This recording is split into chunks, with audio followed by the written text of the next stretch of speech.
your servant, Pop.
Meeting call to order, please. Please join me in prayers. Dear God, today as this session opens, we pray that your presence will be before us and everyone who serves in the decision-making process of our city. We pray for directions which will lead our city to be strong and unified. May we continue the legacy of our founders. May we be granted this day the wisdom to make decisions which will be for the good of our city. We also pray for your special blessings in all those who are working to transform our city and make it a better place to live and work. Amen. Please join me in the allegiance to the flag. I pledge allegiance to the flag of the United States of America, and to the republic for which it stands, one nation, under God, indivisible, with liberty and justice for all.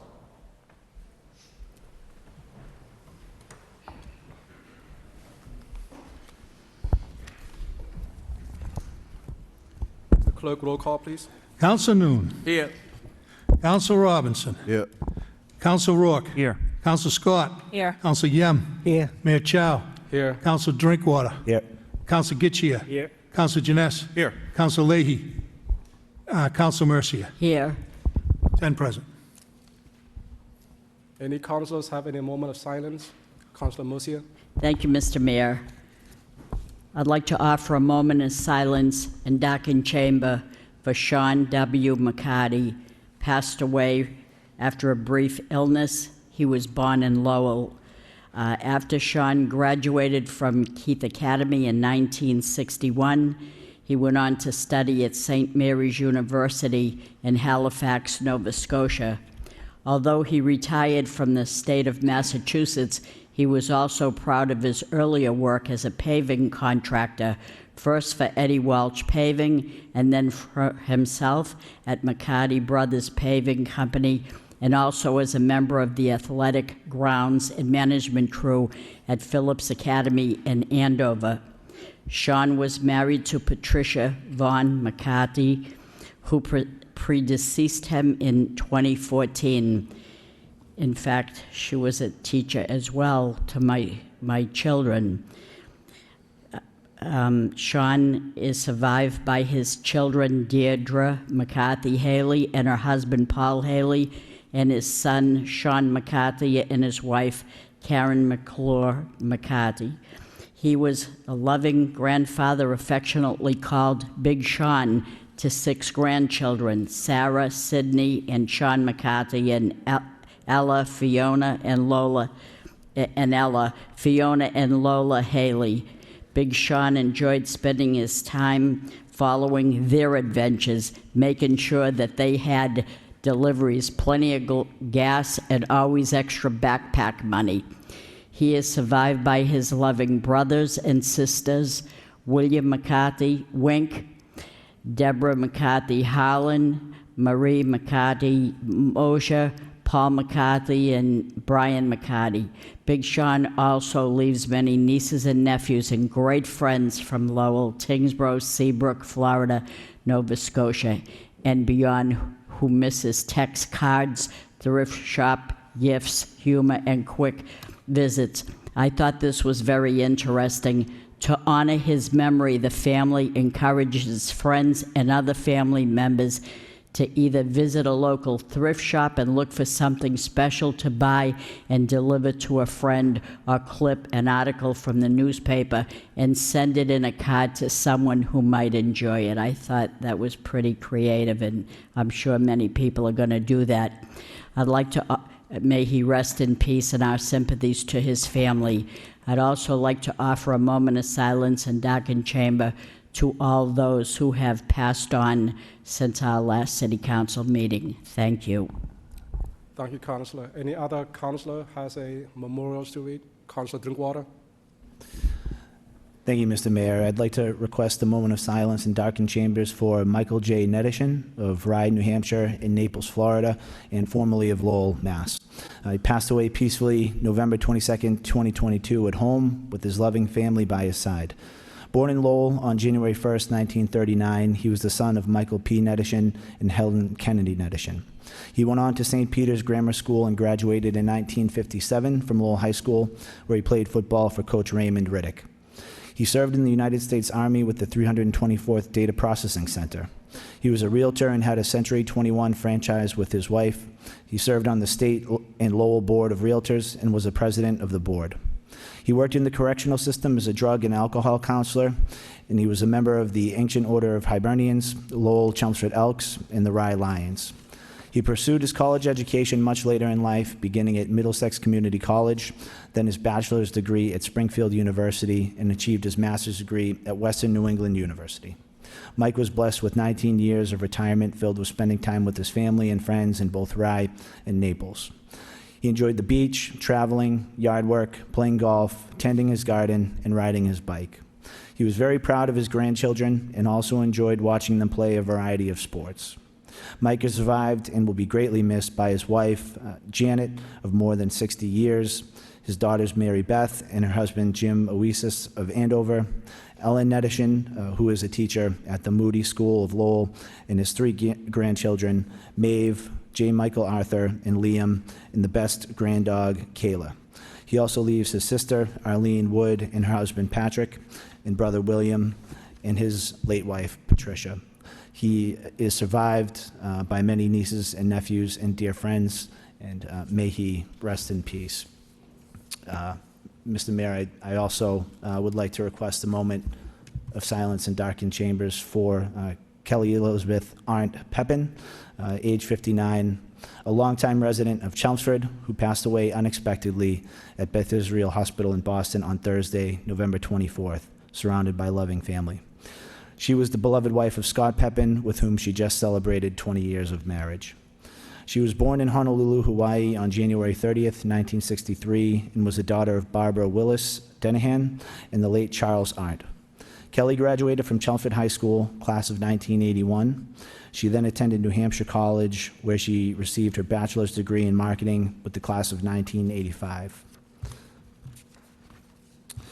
In addition to her loving husband, Kelly is survived by her mother and stepfather, Barbara and Mike Denahan of Chelmsford in Boynton Beach, Florida, her mother-in-law and father-in-law, Carol and Louis Pepin of Dracut, her sister, Susan Arndt Demore of Chelmsford, her sister and brother-in-law, Tanya and Lenny Brule of Dracut, and many, many close friends and extended family. May she rest in peace. Thank you, Mr. Mayor.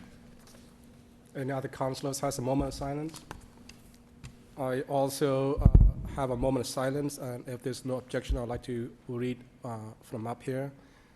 This is for a nephew of a great person in the community. I would like to request a moment of silence and darkened chamber in memory of Brent Zosemski, nephew of Mrs. Bonnie McIsaac, president of the Lowell Philharmonic Orchestra Board of Directors. Bonnie is here in the chamber with us tonight. Brent Zosemski, 36, of Virginia, was tragically killed when a truck hit an I-95 overpass, then hit the vehicle Brent was driving. The impact triggered a fatal explosion. Brent leaves behind his wife, Emily, of 11 years, and their 3 young children, Bradley, Lucas, and Weston. Brent was a wonderful husband, father, son, and friend to all who knew him. In addition to his wife and children, he is survived by his parents, his sister, grandmother, mother and father-in-law, sister-in-law, and numerous loving aunts, uncles, cousins, nieces, and nephews. We join in the family's sorrow at this untimely accident and extend our sincere condolences to Bonnie McIsaac and the Zosemski family. Mr. Clerk, please dim the light.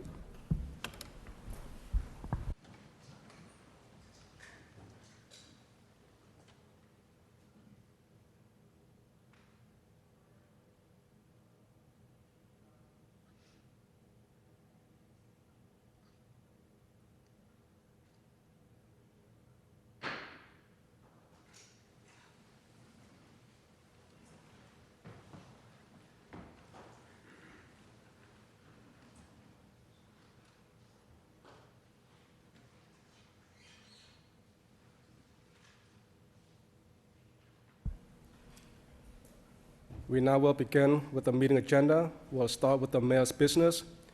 2.1, communication remote Zoom participation. Motion to accept and place on file by Councilor Nguyen, second by Councilor Robinson. Motion is passed. We now go to 2.2. This is the information and requesting the Lowell Housing Authority report regarding the flooding. Please welcome to the podium. I don't know if I should call you still Executive Director, Mr. Gary Wallace. I know you're on your way to retirement. Welcome, Mr. Wallace.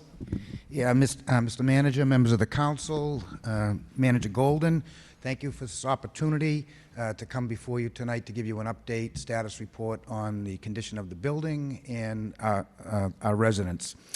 I'm also joined tonight by our Chief Operating Officer, Adam Garvey, and Paula Javea, Health and Wellness Counselor at the Housing Authority. So obviously this has been a difficult situation, but once again the Greater Lowell community has shown its amazing ability to come together and resolve issues like this. It's really been impressive to watch the team at the LHA working with the city departments, emergency services, community partners that have all come together to accommodate our displaced residents. I want you to know that our residents are comfortable and safe, and that we are working as hard as possible to get them back into their units as soon as possible. I do want to give a special thank you to all LHA staff that have been involved in this, the city manager's office, in particular Sean Machado and Lisa Golden, the fire chief, Lieutenant Eric Seeger from the fire department, Aramac, UMass Lowell, Greater Lowell Hotels, Red Cross, Salvation Army, the CBA, CTI, and Jay Lenahan from the GLCF, as well as the CMMA. For our residents' issues, all of our residents are housed either at local hotels or with family and friends. We want to thank our residents also for their cooperation, understanding, and their strength during this event. We are in constant contact with our residents to keep them informed. We have a dedicated phone line for the flood victims. We've established an SMS messaging system and a flood information page on our LHA website, and I have staff visiting the hotels daily looking in on any issues. The residents are being fed. Meals are being provided by Aramac. Lunch and dinner, breakfast is provided by the hotels. And that's going to continue on through Wednesday. And then beginning Thursday, the CBA and HSPAN are going to start providing the lunch and dinner on Monday through Friday. By the end of the week, the LHA will be providing a stipend to all affected residents to defray costs such as laundry services, transportation, food, and other daily needs. Building. So obviously the building systems were destroyed. We lost all of our electric panels, fire panels, sprinkler system panels, controls, compactor systems, the hot water tanks are gone. Everything was lost. But the good news, today, excuse me, at 2:30, we have power up in the building. All temporary generators are there. We've been able to order portable boilers that will be delivered within a week. We have, now that the power's on, we can look at some of the more critical infrastructure. So we're having elevator inspections tomorrow morning. Fire alarm system replacement began today. I'm told that that's about a 1-week turnaround. A temporary fire pump controller was purchased. We've entered into a contract for the mobile hot water heater. Again, that should be set up in a week. I promise you we're doing the best we can, and our goal is to have the residents all be able to engage and come back to the building within 30 days. That's an estimate. Obviously, there might be some other issues that come up in the meantime, particularly we're dealing with some supply chain issues which could cause a delay, but we're pretty hopeful that we can be back in that building operational in 30 days.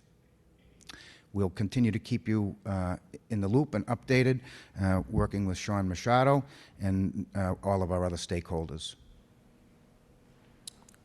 Thank you, Mr. Happy to Wallace. take any questions if you... Okay. Mr. Manager, did you have a comment or? Thank you very much, Mr. Mayor, and through you to the council. Mr. Wallace, thank you very much for having a fabulous team that we're working with day in and day out. But for the recap here, I'm going to kick it over to the Assistant City Manager, Machado. Thank you, Mr. Manager. First, I just want to say Monday, the chief was on scene when I showed up and did a tremendous job. He was in total command of the situation. It was very impressive. I'm glad he's on our team. It was really great job, Chief. That was awesome. He was one step ahead of everybody. He opened up the senior center immediately. He had LRTA come and start transporting the residents of the tower. And then when we were there, Lisa Golden and Paula Govea were just tremendous. They were making everybody comfortable. They were doing it with a smile on their face. I just can't say enough good things about the two of you. You guys were unbelievable. It was impressive. I also want to thank CTI, Connie Martin. She was tremendous. She sent Meg Gaffney, Yolanda Dominguez, and Eddie Martinez, and I was in contact with them today. They're offering gift cards to the residents of Race Street. They're really helping them out. They're in contact with them constantly. But again, just one more time, I just want to thank Lisa Golden and Paula Govea. You guys were outstanding. And I don't...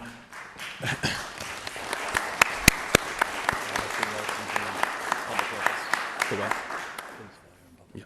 And police, fire, and the water department were tremendous in the whole with the whole situation. It was amazing. It was a terrible situation, but it was good to see all the departments working together to get it done. Not that we're out of the woods yet. We're still working on it, but we're almost there. And I just want to thank everybody that was involved. It was tremendous. Thank you. Any councilors? Councilor Yan? Thank you, Mr. Mayor.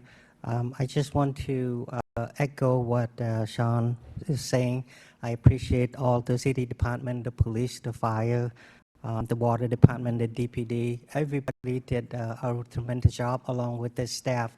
I had an opportunity of stopping by the City View towers and to see all the action that Sean mentioned. The fire department took control, and I appreciate the brief by Adam Gavi.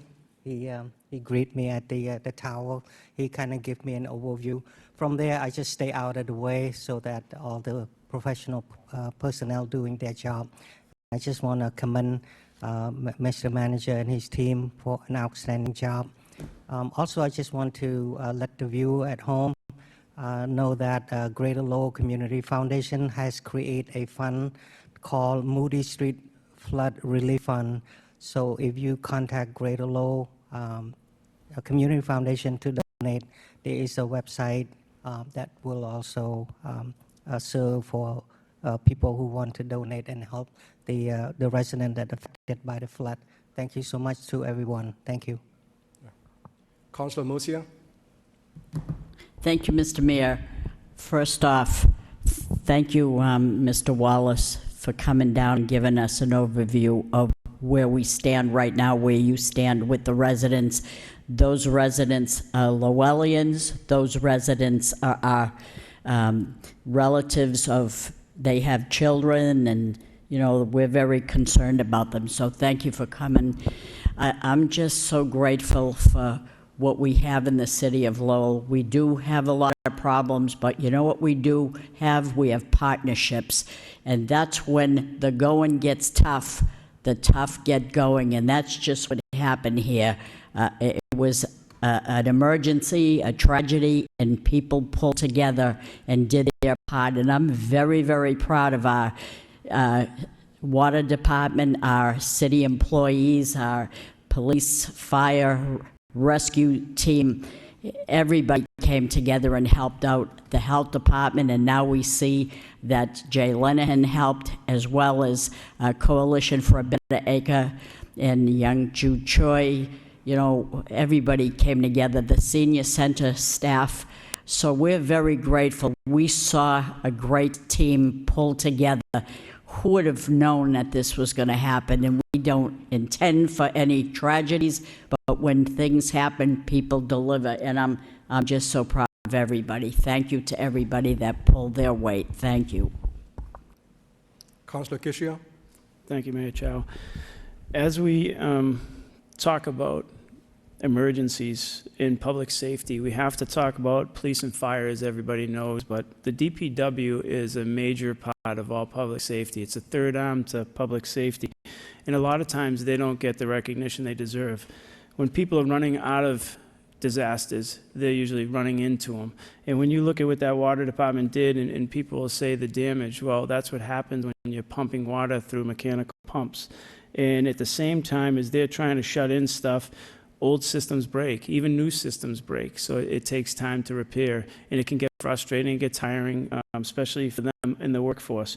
When you look at the water department, you look at wastewater, the DPW, lands and buildings, the streets. When you look at all the after effect that they have to go down there and repair, they have to look under that road and make sure it's still safe. Engineers go down there and make sure that it didn't wash out further areas, so that when you drive across them with the 18-wheelers that go down there, or some of the heavy equipment, that those roads don't collapse. It doesn't stop when the water gets turned back on. And people, they have to understand that in South Lowell, you'll see that they're getting rusty water calls, even though the break's down there. And the reason why is because they're at the end of the line. So once a line is disturbed, the water gets pumped to the ends of the line. So you'll get it in the Belvedere neighborhoods, you'll get it in the outskirts, the South Lowell. And I think it's important to explain to people that, yes, they may be inconvenienced for a day, but the people who are affected right in the area are inconvenienced for many years sometimes. And houses get washed away, and everything you've saved in those basements get washed away. And, you know, the water department did a phenomenal job keeping the pressures in the city at the same time. because when you lose a large water main like that, you lose pressure all the way to that point. And they have to look on the gauges at the water treatment plant and try to manage those gauges at the same time as try to manage the break. So there's a lot of people there are a lot of moving pieces in addition to all the humanity pieces that are working on the outside of that perimeter.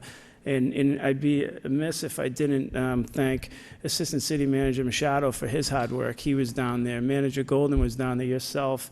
I didn't go down there because I think that maybe I get in the way, because sometimes I will have a tendency of trying to help, and when you see those things. So I think that it's kudos to you guys. I know there was many nights that you didn't get much sleep, and then you got another 20-inch water main break that happened between Broadway and Peavy. At the same time, the water department rushed right back in, and we have to change the way we do business with contractors. For them, they need to have fair pay, and that's how these water department employees will come out, and you'll start getting more people to apply for the jobs, and they need to get the licenses up. But the ones that were there, I can't thank enough. Thank you. The manager and I were there, but we know when to stand back, or let the professionals do their things. That blue uniform won't look good with dirt on it. One for any other councilors? Councilor Robinson? Thank you. To me, something that I sat back when I first got alerted of a main break like that, and it was the true, real test of this administration. And, thankfully for everybody that pulled in, the administration, police, fire, DPW, water, wastewater, everyone played their part. I mean, low housing, and it's refreshing to see. That's what happens in the blink of an eye when everything's on the line and people need to run towards that problem with no problem. Everybody did exactly what they need to do. I've spoken to quite a few people that were directly impacted, and nothing but positive things to say. And so we realize it's an inconvenience.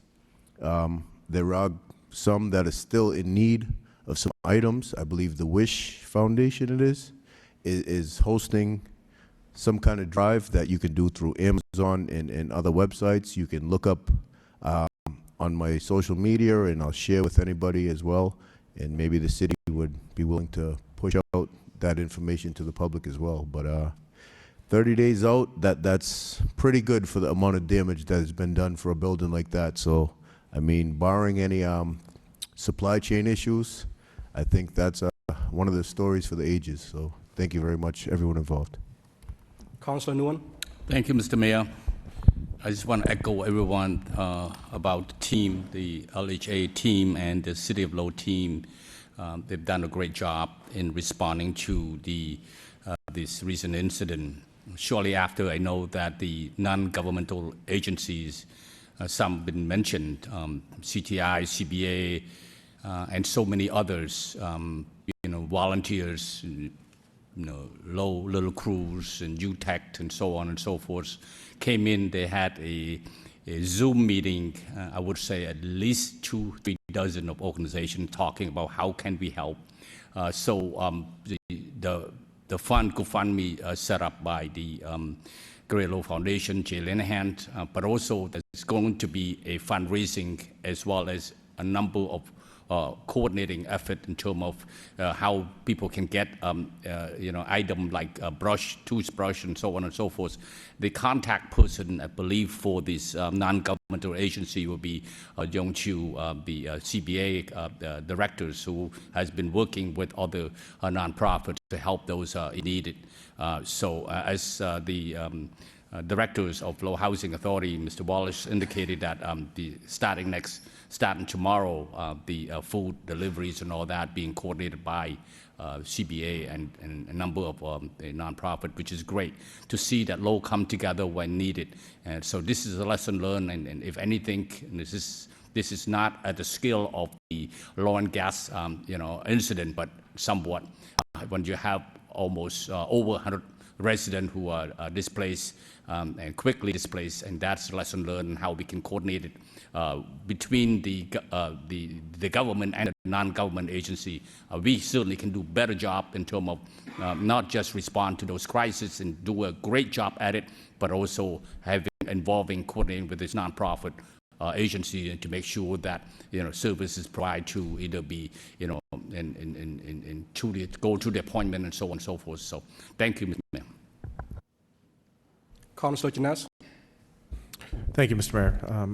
I won't be long, but I do want to echo the thoughts and appreciation of all my colleagues, for everyone that was involved in this situation.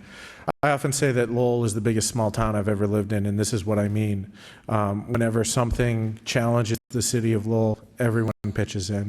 City employees, nonprofits, other governmental agencies, everybody is all in to do what they can for the residents of the city. And this is just another shining example of the good that is in Lowell. So thanks to everyone who pitched in for this, and we know there's still a long road ahead for those residents. But everyone is still pulling for them and still doing what we can to make sure that, we take care of them and we get things back to where they need to be. Thank you. Any other councilors? I know that all this great partnership in the city, and a few councilors mentioned CBA. I know that the executive director of CBA, Ms.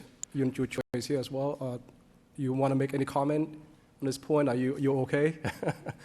Okay. Oh.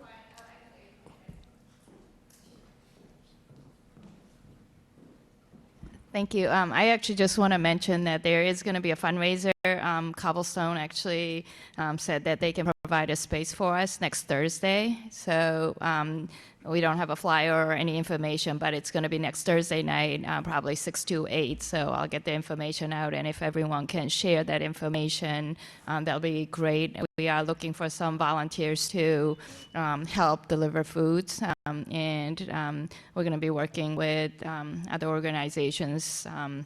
So food, H-SPAN actually has come through, and they'll be providing food Monday through Fridays for lunch and dinner. And I'm still working to figure out how to provide food for the weekend. So I'm actually thinking that we can probably utilize small businesses and support them and work with the whole community. So I'm just grateful that we have such an amazing community, and I can really empathize with Lowell Housing Authority because we also housing organization, and I can't imagine what we would do. So I'm just happy to be able to bring all of our community together to help LHA. So thank you. Okay. Thank you. No other comments. I just want to make a quick comment from up here. I want to thank Mr. Wallace and your organizations for really taking a lead on making a report tonight, but really helping the residents. About 195, 198 residents in that building, made them comfortable. And I was just impressed when I spoke to you earlier how cooperative those residents were in a crisis situation like that. They were displaced from their homes, basically. They're the great people, and your staff did an amazing job. In addition to your staff, many councilors mentioned already the great collaboration partnership by the community organizations. Just a couple more to add to that list is Pride Star, the Salvation Army, and the Red Cross. And actually, the Red Cross almost set up a cot for Mr. Sean Machado to sleep there as a senior citizen because he was there 24 hours a day. So, Sean, you did a fantastic job working with all the different partnerships, with all the city department. And a friend of mine, Frank Beaudry, from the city department, was there digging a hole and making sure that the crisis at hand was getting taken care of right away. So, no city or town want a crisis like that, but when it happened, we really show our strength, our community pride, coming together to support one another, to make sure that our residents are taken care of, in addition to taking care of the crisis at hand. With that said, I need a motion to accept and place on file by Councilor Janess, second by Councilor Mosia. Motion is passed. I know it's a little bit past 7, and we normally go into the general public hearings, but we just might as well just go down the items on the agenda real quick. It'll be short, and we'll get to the general public hearings in a few minutes. So now we go to section 2.3. This is a citation for Elizabeth Cannon. She is the executive director of the Lowell Association for the Blind. When I heard the Governor Baker, is giving her a citation, I was not going to be outdone. talking with her that she has done a wonderful job for the association, serving the community for over 2 decades. So I also would like to present to her a citation. And the good news about this citation, about this award, is that she's receiving it, but she is not retiring, so which is good news. We get to keep her for a few more years, and we might as well give you the award now to thank you for all you've done for the Association of the Blind, as well as your leadership role in the community. Official citation, be it hereby known to all that the City of Lowell in the Commonwealth of Massachusetts hereby offers its sincerest congratulations to Elizabeth Cannon, Lowell Association for the Blind. Elizabeth has over 20 years of nonprofit management experience. She is a graduate of UMass Lowell with a Bachelor of Science in Administration of Law and Justice, and Franklin Pierce University with a Master's in Business Administration. Before coming to Lowell Association for the Blind, she worked at Community Teamwork Incorporated and Merrimack Valley Catholic Charities. Elizabeth is the Vice President of the Nonprofit Alliance of Greater Lowell and a member of the Regional Advisory Committee for the Massachusetts Commission for the Blind. Now, therefore, I, Mayor Zachary Chow, on behalf of the entire City Council, hereby offer our gratitude and best wishes to Elizabeth Cannon for her selfless community service to Lowell, Massachusetts, and beyond. Given this was presented earlier on the 2nd of December 2022, signed by myself and the entire City Council. Congratulations, Elizabeth. Please come to the podium.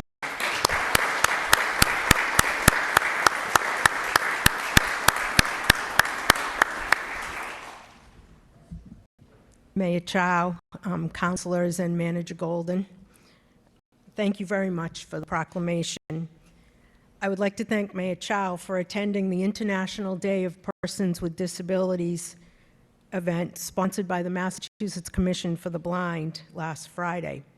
I was truly surprised and honored to be recognized at the event and invited to be here tonight.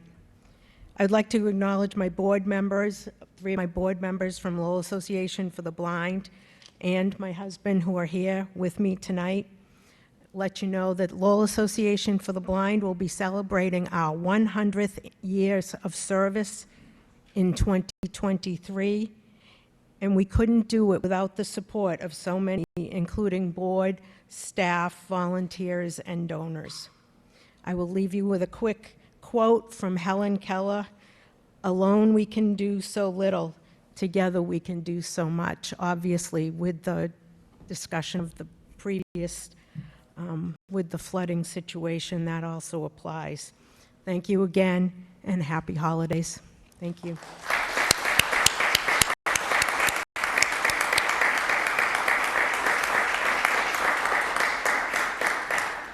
Any comments or questions by any of the councilors? Councilor Murcia? Yes, thank you so much. Of course, you know I go back so many years, so I know Elizabeth Cannon for many, many years and know of the valuable service that she provided to people that have a vision problem. She has done everything she possibly could, and I admired her all these years, and I publicly thank her for the great job that she has done, knowing many people that are sightless. So thank you so much for your hard work and dedication. Thank you. No other comments. Need a motion to accept and place the file by Councilor Murcia, second by Councilor Scott. On favor say aye. Opposed say no. The ayes have it. Motion is carried. Ms. Cannon would like to present to you the citation.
We now go to section 3, City Clerk 3.1, the minutes of the City Council regular meeting, November 22nd, Zoning Cannabis Control Joint Subcommittee, November 29th, Housing Zoning Joint Subcommittee, November 29th, for acceptance by Councilor Rook, second by Councilor Yam.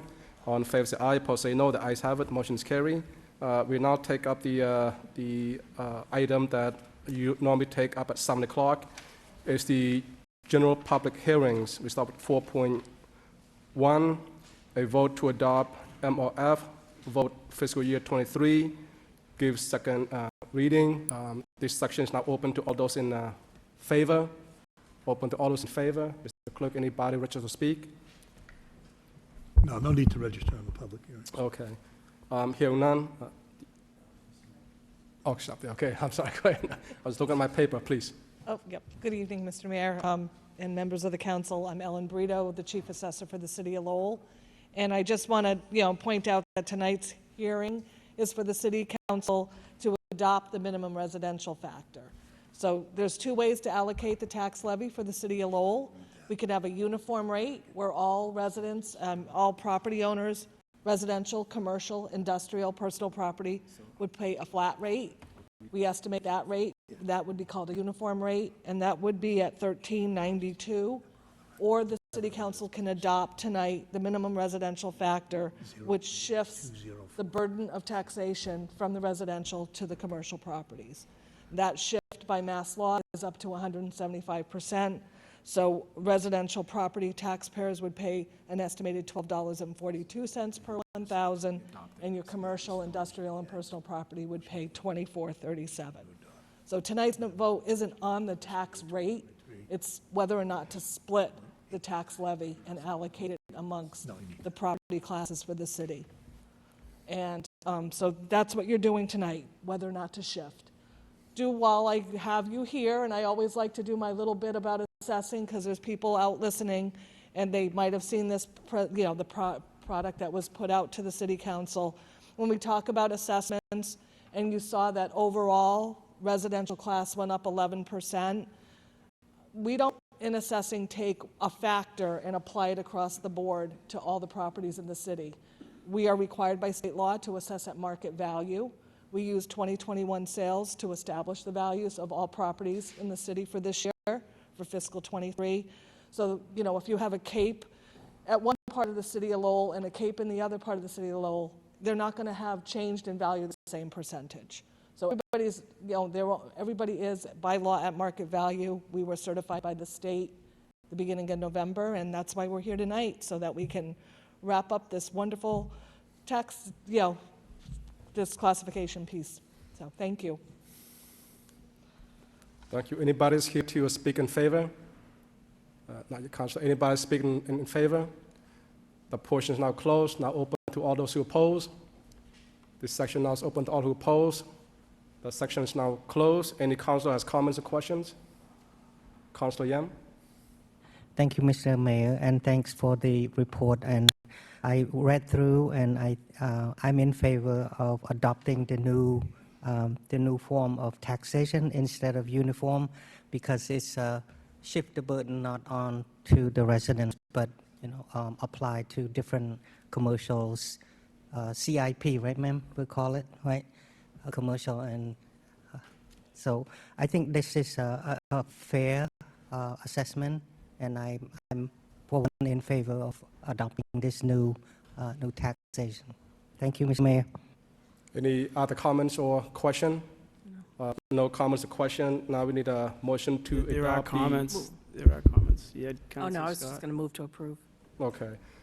Need a motion to adopt the minimum residential factor for fiscal year 2023 in the... Mayor Chow, could I ask a couple questions to the... Sure, absolutely. Yep. Councilor Gishia? Through you to the assessor, or to Manager Golden, when does this have to be approved by? Through Mr. Manager. To Mr. Baldwin.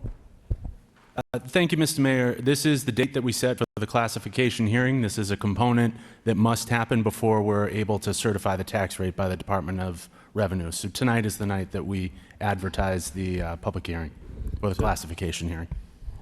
how long have we had these assessments in place? Like, how long did we know that this was the assessment of the residential, commercial?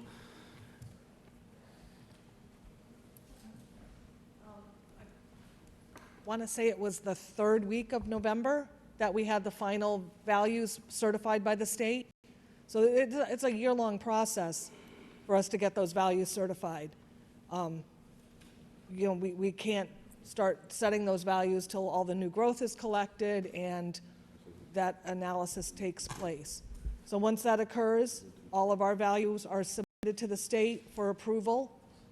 They come back with their questions, and then we get that final blessing from the state that our values meet the requirements for certification. I guess my question is with the process more than is anything. So you get the values back from the state in the third week of November.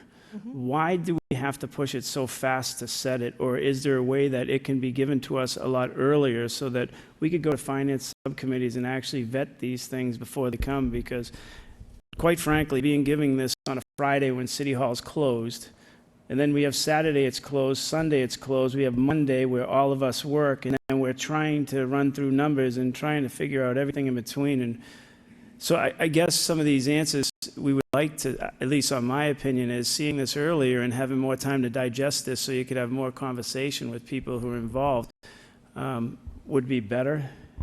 I can understand that. I guess I would only point out that we're not voting on the numbers. We're voting on whether or not to shift the tax burden. So I welcome the opportunity to go through numbers and show where, but the earliest, I mean, we would have been able to have it maybe a week sooner and have numbers quicker to you, but I believe the City Council wasn't meeting until tonight, was my understanding. This was the earliest night available once I had my values certified. I guess my question is, since your values are certified, then we are talking about numbers. That's my question, because you're saying, it keeps alluding to that the state is certifying this. So, but even though I take it now that you're saying it, that just because they certified it, it's not in full compliance. There's still a moving part, which I certainly will, go ahead. Through you to CFO. Okay, through Mr. Manager to Mr. Baldwin. It may be helpful to describe the process, the standard process for setting the tax rate every year. And so the first component is when the chief assessor and the board of assessors submit the values to the Bureau of Local Assessment for certification. There is a concurrent process that happens when the Bureau of Accounts must certify the city's tax rate recapitulation sheet. We're not able to have that certified until the public hearing for the shift, what we're doing here tonight. This vote was brought before the council on, I think it was November 22nd, and pursuant to the rules of the council, it was referred to a public hearing, which must happen, I think the rules are 10 days. But that's what brings us to today. The information was given to the council in the packet on, I think it was the 22nd, the actual vote. But during this entire process of time, residents are able to come in and talk to the assessor during an interim year, I believe it is. During a reval year, the assessor has more formal hearings. That's once every 5 years when residents have an opportunity to come into the assessor's office, talk to the assessor or to the board about their values. So that's the process. The next step after the council votes on shift, which as the assessor mentioned is to shift the maximum burden away from the residential class. It's something that the City Council has done as a standard course of business every year since Proposition 2.5. The next step will be to submit the tax rate recap to the Department of Revenue for them to certify our rate so that we can issue the first actual bills before the end of the calendar year. So I hope that informs sort of the process a little bit. Thank you for your time, Mr. Mayor. Councilor Kishia, any more questions? So my only question is, so are these numbers fixed or are they not fixed? Because you said they're not fixed, but the state certified them. So I guess that's the question. The assessments are certified.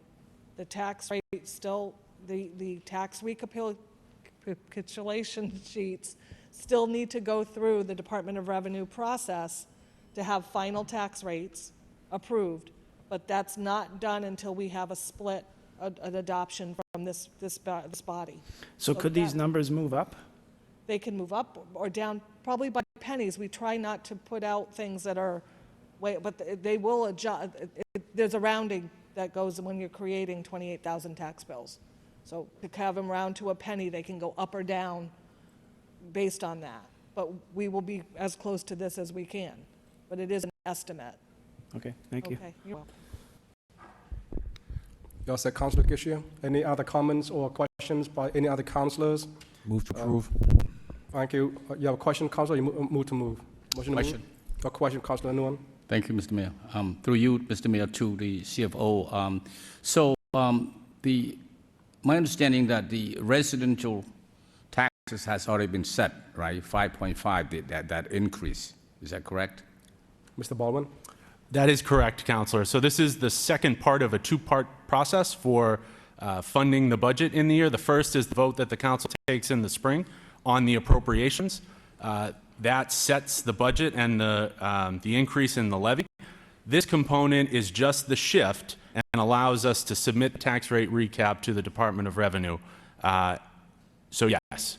The shift that you're talking about is the split in terms of you have this resident tax and then you have this business, and somewhat this way you lessen taxes to the resident. Is that correct? That's right. So this vote effectively will shift to maximum extent under the law away from the residential class onto the commercial, industrial, and personal property class. So the vote tonight you're asking us to do is to whether or not we to split this tax break. That's right, and to minimize the burden on the residential class. Right. Thank you. Any other comments or question? I know we had a motion to move by Councilor Yam. Do you have a question or comment? Are you going to second that? Okay, let me just read the motion so it gets on record. So the motion is to adopt the minimum residential factor for fiscal year 2023 in the amount of 0.892045%. Motion by Councilor Scott, second by Councilor Yam. Mr. Clerk, roll call, please. Councilor Noon. Yes. Councilor Robinson. Yes. Councilor Rourke. Yes. Councilor Scott. Yes. Councilor Yem. Yes. Mayor Chow. Yes. Councilor Drinkwater. Yes. Councilor Gitchia. Yes. Councilor Janess. Yes. Councilor Leahy. Yes. Councilor Mercia. Yes. 11 yeas. We now go to the second general public hearings, 4.2, ordinance amend chapter 266-43, special speed regulations. This session is now open to all those in favor. Open to all those in favor. Hearing none. This portion is now closed. We now open the section to all those who oppose. Open to all those who oppose. Hearing none. This section is now closed. Any comments or questions by any councilor? Councilor Janess? Thank you, Mr. Mayor. I appreciate all the work the administration has put in to get us to this point. I think this is a good step for the city to be taking. Anything we can do to make our streets safer is a step in the right direction, and so I look forward to seeing this passed and be implemented on the streets of Lowell. I know that the administration and the police department have both committed to doing some significant education and outreach around this. I think that's very important. So I look forward to seeing this move forward. Thank you. Any other comments or questions by Councilor Nguyen? Thank you, Mr. Mayor. I thank you again, also the administration, particularly the chief, for working on this. I just ask that, when the educational campaign and or other outreach to the community are done, when this become effective, enforced, when this has become enforced, the administration let us know so that we can, put it out there as well. Okay, thank you. Councilor Yam? Thank you, Mr. Mayor. I just have a quick question. Some cities and towns, when you entering, there's a sign say the speed limit of this town, such and such. Are we doing that kind of part of the education to driver who coming from out of Lowell to city of Lowell, so that they aware that the city of Lowell now institute the 25 miles per hour. Thank you. Mr. Manager? Thank you very much, Mr. Mayor. Through you to the council. Council, that's a very good question. We could put this into place tomorrow, but we have education to do. We have signage to change throughout the city. So that is going to be, if the council does pass this, we will start immediately on that tomorrow. We know we've been speaking with our traffic engineer to find out exactly what that's going to take. So technically, yes, it would be, but I think that it would be wise for us to do a robust educational piece as well as changing out all the signs, and then we will we'll set a date that the council could agree to, and we'll move forward from that point. Thank you, Mr. Manager. Thank you. Councilor Robinson? Thank you. I think one of the components that we could take a look at, I was in 2 different communities today, and those newer signs that are outlined in lights, they're pretty effective. I mean, I saw it, I was probably 150 yards out in the middle of the day, and you could see the flashing to tell you 25 miles an hour. And I think maybe some key entry points into the city, maybe coming in through the 110 corridor, coming in from the VFW, you know, a couple key points that come in that people traditionally accelerate. I think that might be a good alert, you know, caution. Thank you. Any other comments or questions? Just, thank you, Mr. Mayor. I just want to piggyback on Councilor Robinson's mention the LRTAs where we bought the bus a few days ago. They have this the flashing yellow lights. I think it's run by solar power. So if you could do that and go along with Councilor Robinson's suggestion, you know, on the entry points from Draycott or from Chelmsford coming to Lowell. So beware, we're 25 miles per hour city now. So thank you, Mr. Mayor. Good idea, Councilor Hill. No other comments. Need a motion to adopt by Councilor Rourke, second by Councilor Leahy. I didn't even know he's on Zoom. Mr. Clerk, roll call, please. Councilor Noon. Yes. Councilor Robinson. Yes. Councilor Rourke. Yes. Councilor Scott. Yes. Councilor Yem. Yes. Mayor Chow. Yes. Councilor Drinkwater. Yes. Councilor Getchia. Yes. Councilor Janess. Yes. Councilor Leahy. Yes. Councilor Mercia. Yes. 11 yeas. Thank you. We now go to the last public hearing item, which is 4.3, ordinance, create positions, facilities and infrastructure project manager. This section is now open to all those in favor.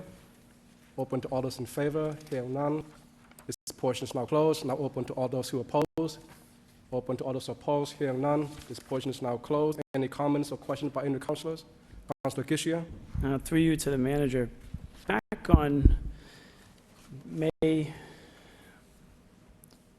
24th, we voted as a council for this position to be full-time.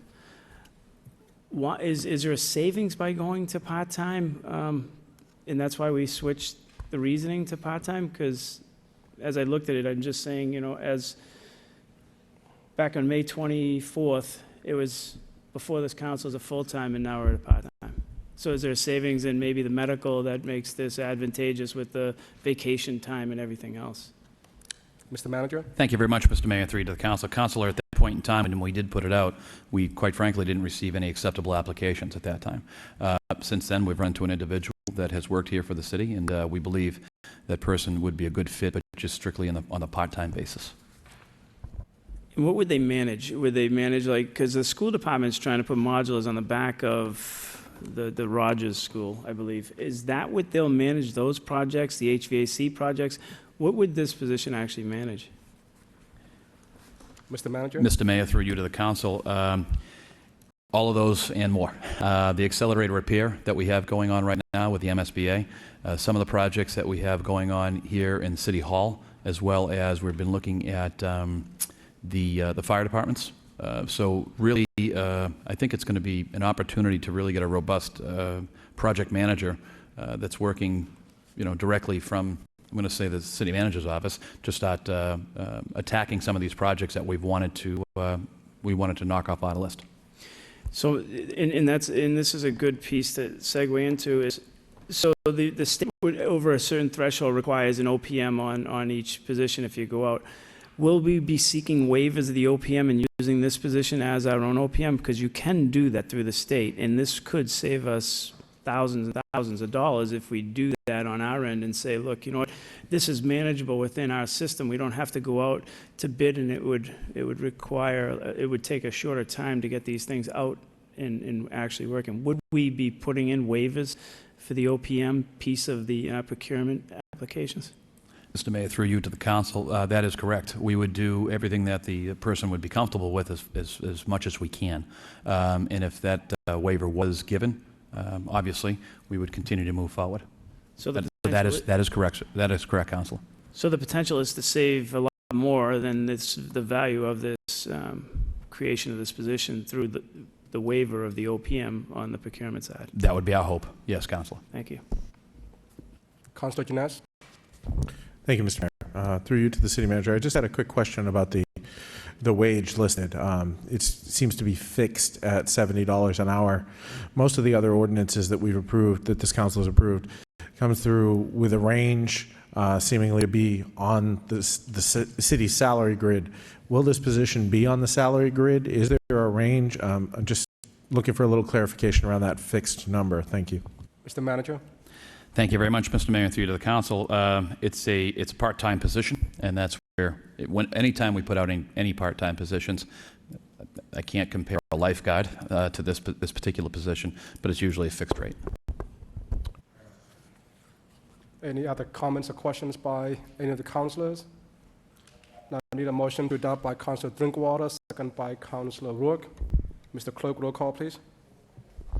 Councilor Noon. Yes. Councilor Robinson. Yes. Councilor Rourke. Yes. Councilor Scott. Yes. Councilor Yem. Yes. Mayor Chow. Yes. Councilor Drinkwater. Yes. Councilor Getchia. Yes. Councilor Janess. Yes. Councilor Leahy. Yes.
Councilor Getchia? Thank you, Mayor Chow. You know, when I look at the group that Lisa Golden had put forth, we see there's 14 communities that are in this gateway cities, the Mass Large Cities Health Coalition, and you got Boston, Brockton, Cambridge, Fall River, Framingham, Lawrence, Lowell, Lynn, New Bedford, Newton, Quincy, Somerville, Springfield, and Worcester. And there's a great range between all of them when you look at like Cambridge's wealth versus Lowell's wealth. I'm interested to see this work because I'm interested to see how their experiences are going to mimic Lowell's experience. And a lot of these communities maybe, and I don't know that we're actually looking at the communities who are part of, like our homeless shelter. We have 24 communities down there that are actually participants in down there. So, and most of them are not on this list.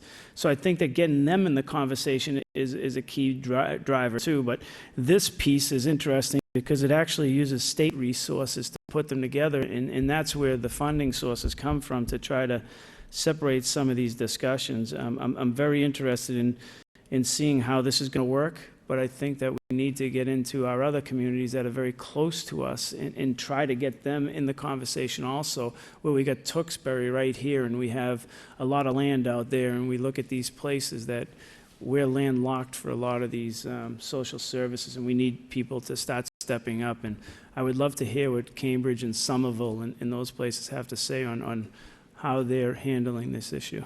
Thank you. Councilor Robinson. Thank you.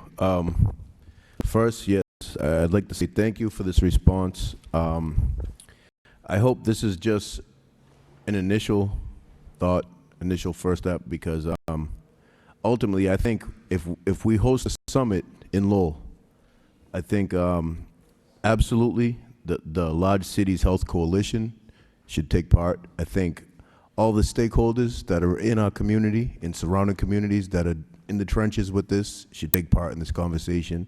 And I also think we desperately need the check writers at the table. I think the state and the feds need to be here as well. And let's hash it out. I mean, whether it's a 8-hour summit that's held, that people commit to really having these conversations and delegating, or even attempting to carve out a pilot program. I'm not looking to reinvent the wheel. We have some plans in the community from people that are experts in this field. I'm sure that they find a great model to follow. But I think it's going to come down to identifying what organizations excel in what areas of this large scope, this large plan, and having people pretty much step up and take ownership of each piece, each component, and then also start navigating the funding mechanisms with it. So I think this is a great response to start, but I hope this is just maybe a tenth of what we're looking for to get people at the table that can actually commit to doing something short and long term, because there's been a lot of conversation for a long time around this issue, and I frankly haven't been seeing the results in the community. So I think we need to get all hands on deck in the same room at the table approach. Thank you. Councilor Nguyen. Thank you, Mr. Mayor. While we're on the subject of homelessness and trying to house the unhoused population, provide service to them, I would request that we suspend the rule and take a motion 11.6 out of order because we have a speaker on this. Okay. Motion by Councilor Nguyen to take motion 11.6 out of order, second by Councilor Robinson. Let me look for 11.6 real quick.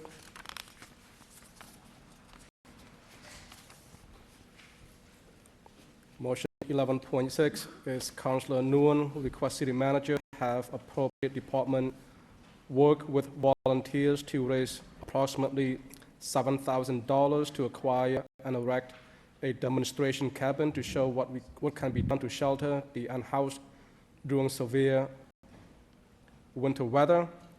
Second by Councilor Mercier. Mr. Clerk, please call the registered speaker, please. Paul Gaudette. Good evening, everyone. My name is Paul Gaudette. I reside at 4 Bertram Street in the Highlands section of Lowell. 6 years ago, I read a story online about a construction worker in Los Angeles who befriended a woman who was homeless. The woman was living on a public sidewalk in a makeshift dwelling made of boxes and sheets of plastic. He decided to upgrade her effort with used lumber and built her a tiny cabin. He loaded it on his pickup truck and delivered it to his friend. She was delighted. However, the next time he saw her, the tiny cabin had been confiscated by the city as a hazard on a public sidewalk, and she had to start over with makeshift materials. Coincidentally, in that same year that this incident happened, it was 2016, an innovative company took the cabin idea and solved the public safety and sidewalk problems by locating cabins into a temporary village with high-quality, affordable cabin units, giving people security, privacy, and stability that can lead to recovery from homelessness. The motion before you tonight is an attempt at adding another strategy to the already excellent work being done by the dedicated staffs and volunteers at our current shelter facilities. As we know, with this social need, one size does not fit everyone.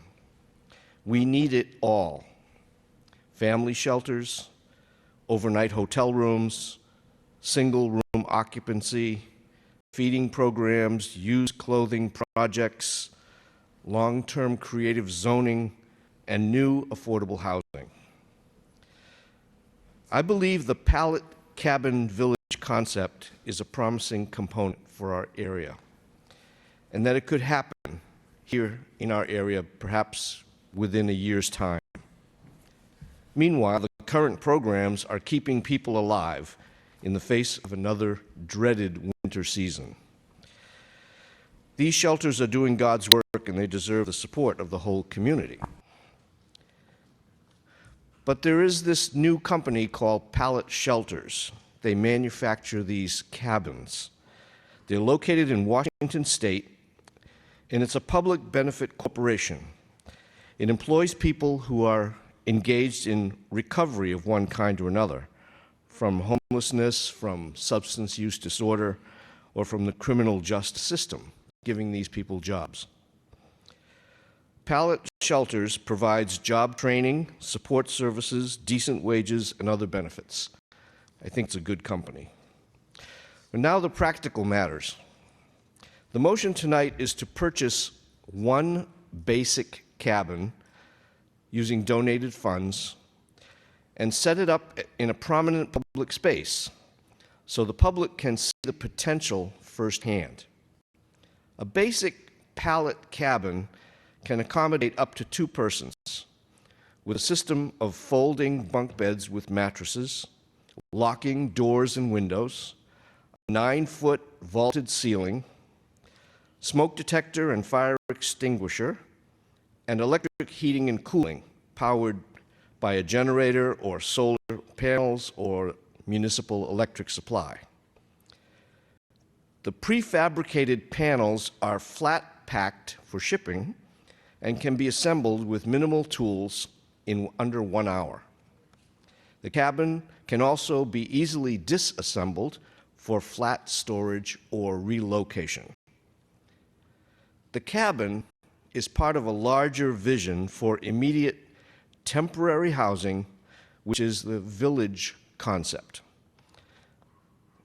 I can remember, maybe you as well, can remember going to campgrounds which would feature a common building with toilets and showers, and sometimes a large gazebo for common meals or entertainment. The tiny cabin village concept works in the same way. Pallet Shelters sells these larger units to serve the common purpose.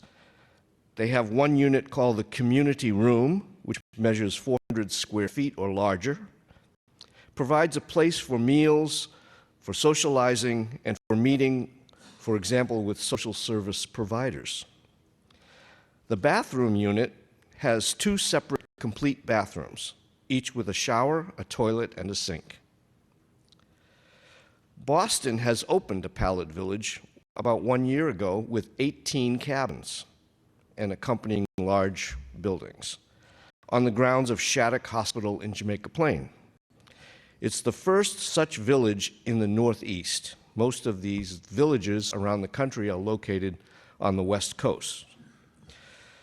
Councilor Noon has visited the Boston location and has personally seen how it operates. Lastly, I am willing to contribute to the purchase of the initial cabin for the purpose of building community support for this village concept. I believe that other individuals and businesses will contribute as well, and I urge the council to vote approval of this effort. The Pallet Shelter motto is, "No one should go unsheltered when a shelter can be built in a day."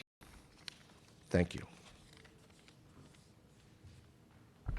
Councilor Nguyen. Thank you, Mr. Mayor. I want to thank Paul that not only that he come up tonight to speak, but also volunteers in terms of his own money and will help raising a private fund.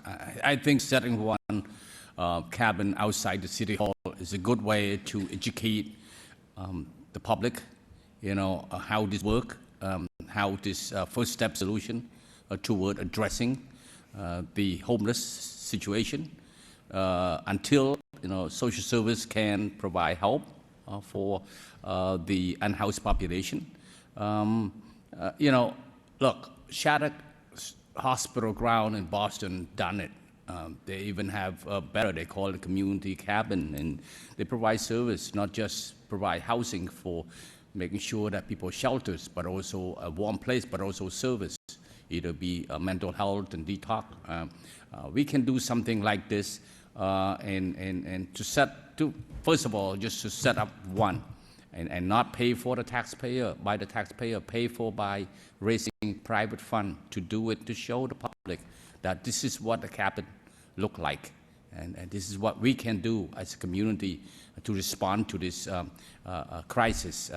So thank you. Councilor Robinson. Thank you. I've seen these operational in other communities. I've seen ideas of it. I have a couple issues with this, though. First, putting it on public land. I mean, that's where I understand it would be a pilot or to show, but it's also, I don't know what that says by kind of putting an unfortunate living situation on display to say, look at what we can do. I just, to me, that doesn't really show a sense of decency or dignity. It's more or less, this is what we can do. I personally can't support the idea of kind of highlighting someone going through a hard time on public land on display to say this is an option that we have. Thank you. Councilor Scott and then Councilor Rourke. Councilor Scott. Thank you, Mr. Mayor. My only concern with this is that I'm not really sure what the council's role is in this. They're looking for private organizations to fundraise to secure this demonstration cabin. Are we voting for an actual location for it to be placed in? I'm not sure what the city's involvement is with this motion. So if the maker could just clarify that. I know Councilor Drinkwater at one point in time had made a motion about working with the state delegation to look into Tewksbury State Hospital.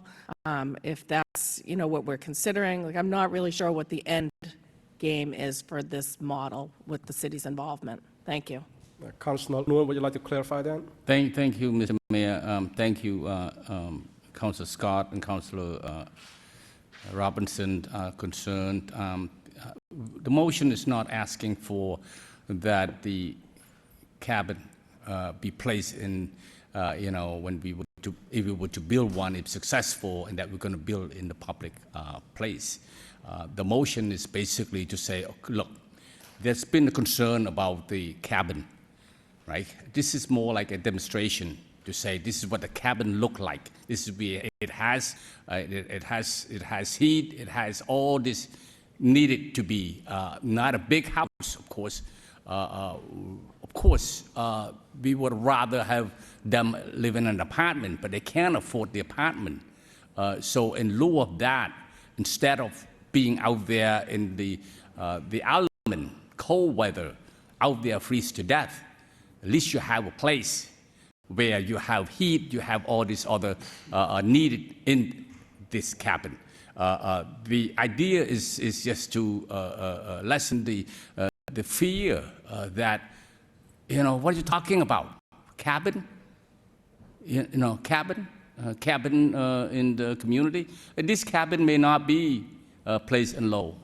We talked about this before with Councilor Drinkwater, that maybe working with the state, this cabin could be at the Tewksbury State Hospital facility. We are not saying, the idea is that, look, let's raise the money, let's put it out there, let's lessen the fear of the people, and let's say that this is what it looked like. It's small, it has pull-in, bed, it has heat, it has everything that needed for the unfortunate people. Councilor Rourke. Thank you, Mr. Mayor. It's an idea, and all ideas, should be on the table. But, I just don't feel that this belongs at a city municipal meeting to vote on. If someone in a private company or development wants to come forward and present a plan like this, there's boards that they have to go through. The city could never possibly afford something like this, just the electrical and the gas and all those things. This is not something for us here to decide. If, Shattuck Hospital is a private entity, we can't do it in Lowell as a public, city. So again, if somebody wants to come forward and develop an area to put some cabins or tiny houses in, there's a process that has to be followed and gone through, and that's not for us to decide. So respectfully, I can't support the motion. The idea is not a better one, but it doesn't belong at a city council meeting. Thank you. Councilor Drinkwater. Thank you, Mr. Mayor, and I thank Councilor Noon for filing this and Mr. Gaudet for his remarks. I am going to support this motion because I appreciate that we have residents trying to find creative solutions. As was mentioned, around the time that the state was supporting the city of Boston with the cabin village setup at the Shattuck Hospital, I had put a motion forward to see if this might be something that we could replicate, in Lowell or the surrounding area. By all accounts, since that program in Boston has started, it seems like it's been a successful program at Shattuck Hospital. Originally, when I filed the motion, this was under the previous administration, the response came back that there really, it was investigated, there really wasn't sufficient space anywhere in the city to be able to host a village of that sort. I had thrown out the idea of Tewksbury State Hospital. It's a state grounds similar to the Shattuck Hospital, just as an idea. It's got a fairly vast area, a lot of grass, and again, if the state were to step in and help, that would be a potential location. Nothing has really seemed to gain any headway. So I appreciate that this is coming forward to say, hey, we know this is difficult. We know it takes a municipal state partnership, and we hope we can continue to pursue that. But while we're investigating that, let's try to do one. Let's start with one. And the way that I really interpret this motion is, we have potentially private organizations, private residents that are willing to fundraise and support this in various ways. To whatever extent the city can support the efforts, I would say let's try and do that. And if we can pass this and allow the city manager to respond in ways that the city might be able to support such an effort, I think that would be a really valuable thing for us to do as a council. So I do intend to vote yes. Thank you, Mr. Mayor. Councilor Gishia. I would agree with Councilor Drinkwater. I would be interested to see the manager's response and see where it goes from there. So I will also support it. Councilor Jenness. Thank you, Mr. Mayor. First, thank you to Councilor Noon for bringing this forward. I think it's a creative idea, and thank you to Mr. Gaudet for speaking so eloquently about this opportunity. I think we're at a situation here where we need to try stuff. We need to figure out what works. We need to figure out how to make it work. I think this is an interesting proposal, and I think that even just having it around for service providers, private organizations to see and say, hey, this is what we're talking about. Like, help us find a way to do this.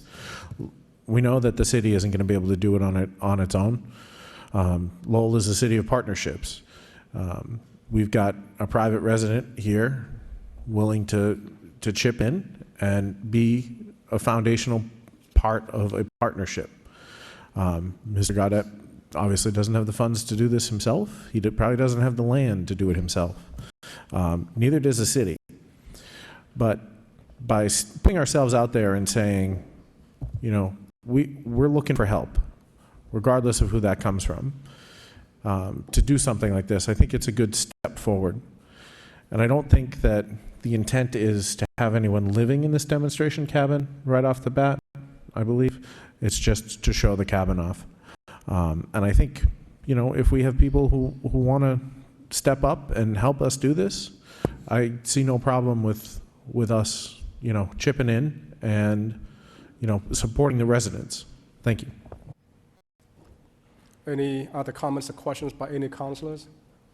Here, I just want to ask a quick question to the maker of the motion, Councilor Nguyen. So, and this is just confirmation of clarification of understanding. So the motion here is just to build a model. It's not really, it's not asking the city to involve with looking for location or anything like that. Right now, it's just a model of a shelter, what looks like, the amenities and so forth. Is that correct, Councilor? That is correct, Mr. Mayor. No one's going to live there. Okay. It's a sample. And it's not even looking for a location. It's just absolutely against like a model. With all this is what it would look like if it were to be possible. We thought that the thought was that where would that place be? City Hall. No, it could be other place, but that's just. Okay, thank you. Councilor Wood, you have another question? Follow up? The proposed cabin that the manager is going to be going to ask residents for money for, we're going to put it at City Hall? Is that the plan? Oh, actually, Councilor Rook, thank you, Mr. Mayor. Sorry.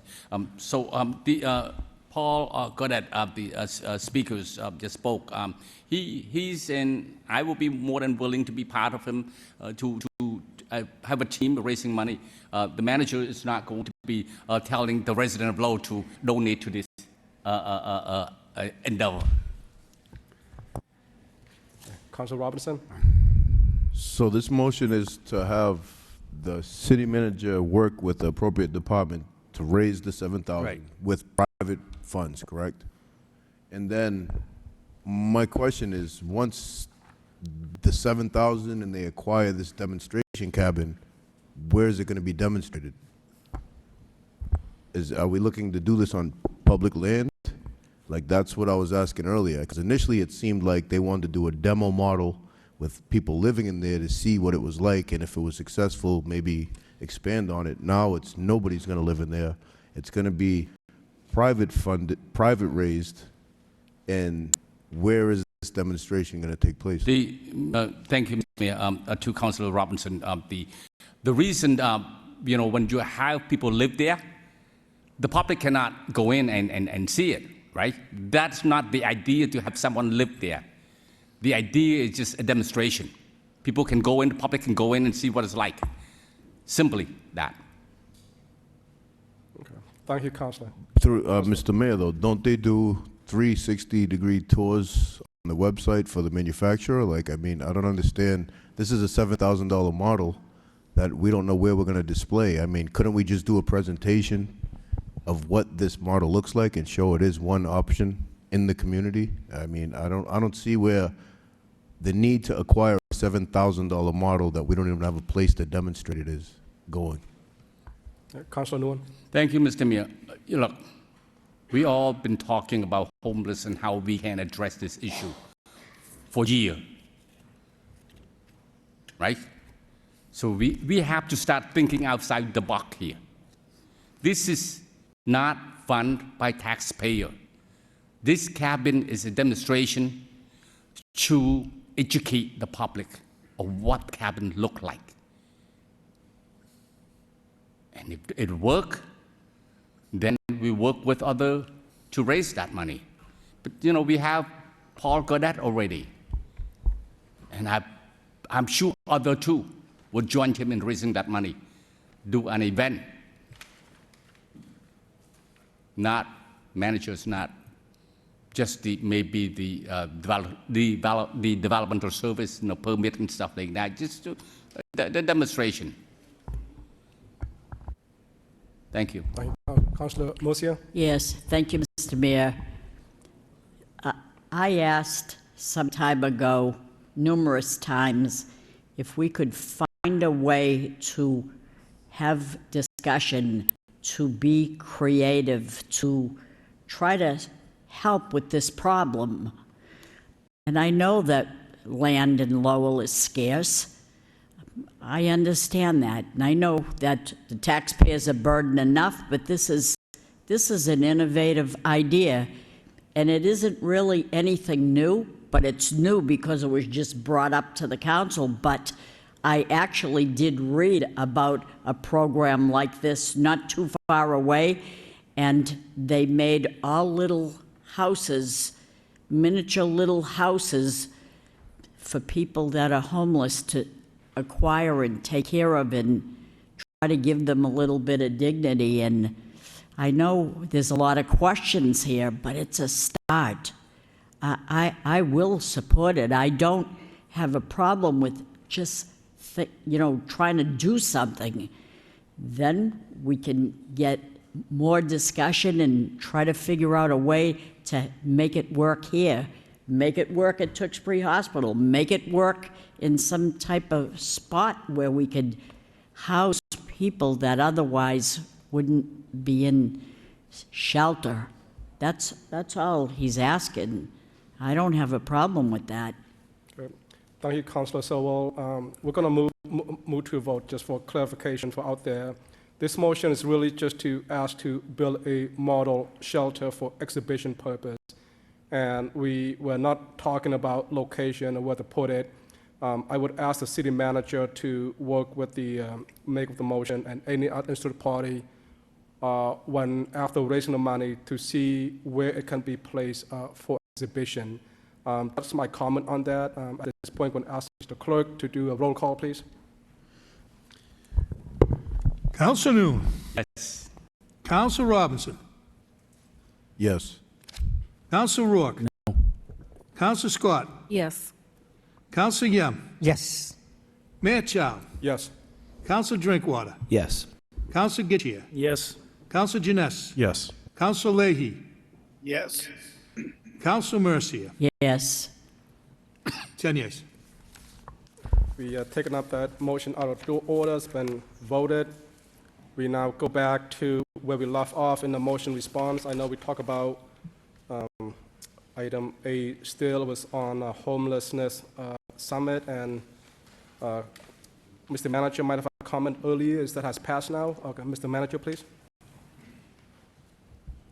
Thank you very much, Mr. Mayor, and through you to the council. I just wanted to respond to a couple of questions that were brought forward.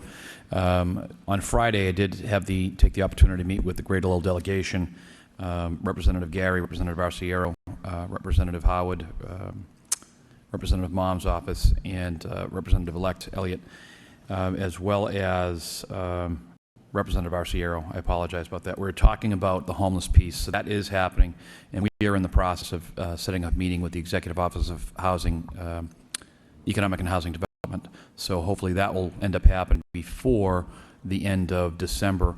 There was also a meeting held by NEMCOG, the Northern Middlesex Council of Governments, and that was attended by the city managers and town managers of Drake, Tewksbury, Tingsboro, Chelmsford, and Pepperell, with others on Zoom.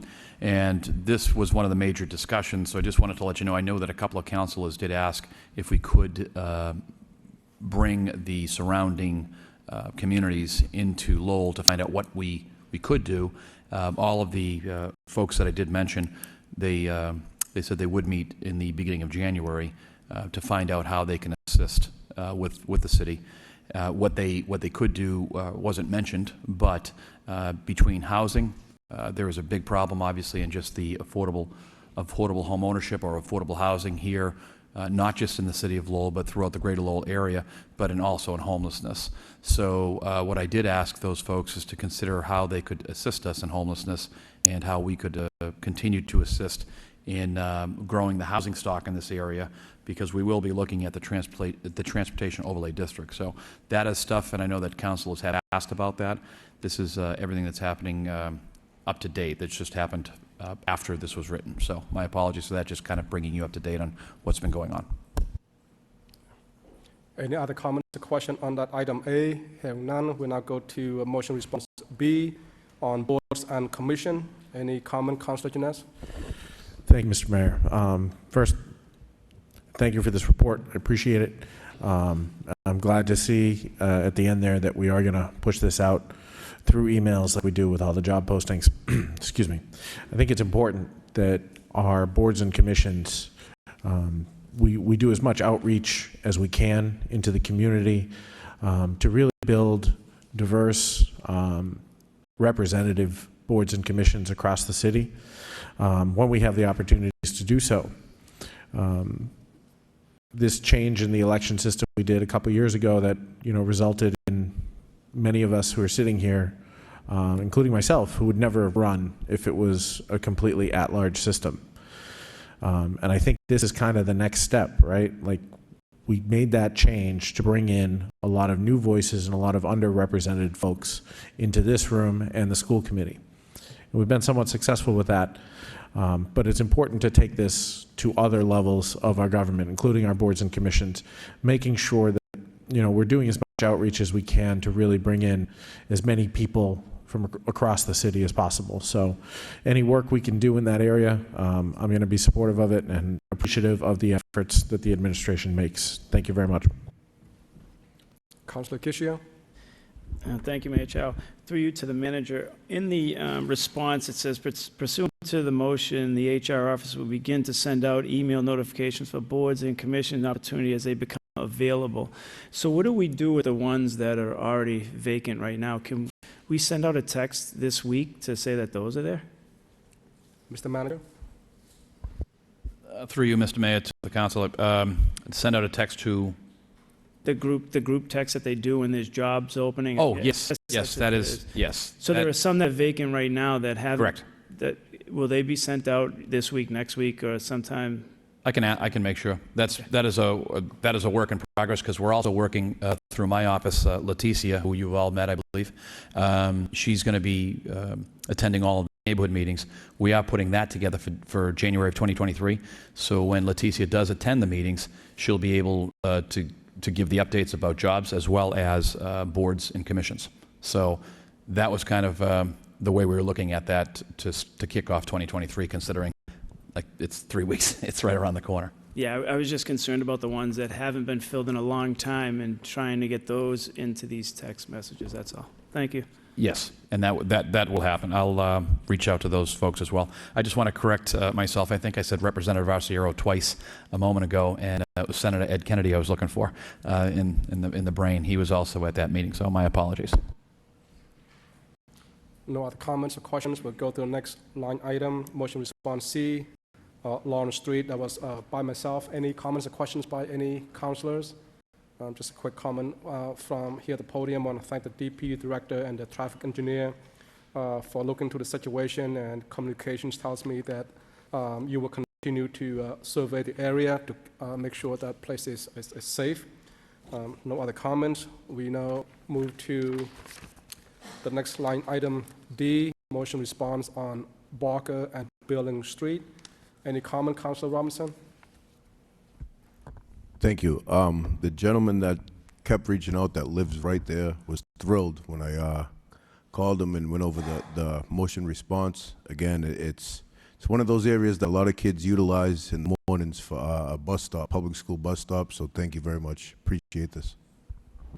No other comments. We now go to E, motion response, Merrimack and Worthing Street. Any comment, Councilor Kishia? Thank you, Mayor Chow. My concerns are mostly about the pedestrian signal over there. If you watch during the City Lights, people were trying to go across there and they just couldn't. When the high school lets out, the same thing. There's just a lot of people trying to cross that street over there.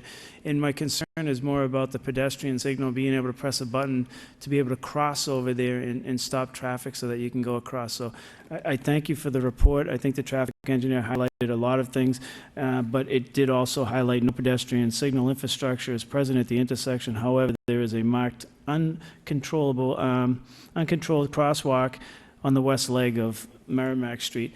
If we can just mark that area and try to get a pedestrian signal going across there, because when it lets out at the high school and stuff like that, so if we could put that on like our priority list. Thank you. No other comments or questions? We now, Councilor Janess. Thank you, Mr. Mayor. I appreciate this response. I read through it. One thing did jump out at me that I wanted to share with the administration, which is it said that there have been no pedestrian crashes in the past 5 years. I know this is false because I know that a city employee got hit in that crosswalk crossing the street not too long ago rather.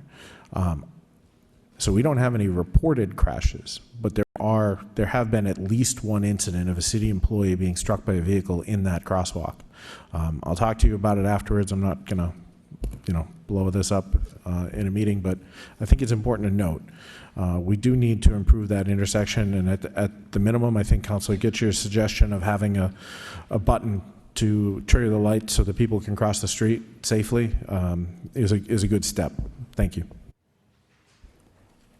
No other comments or questions. We now go to our next motion response F, Westford and Stedman Street. Councilor Gishia. Thank you again, Mayor Chow.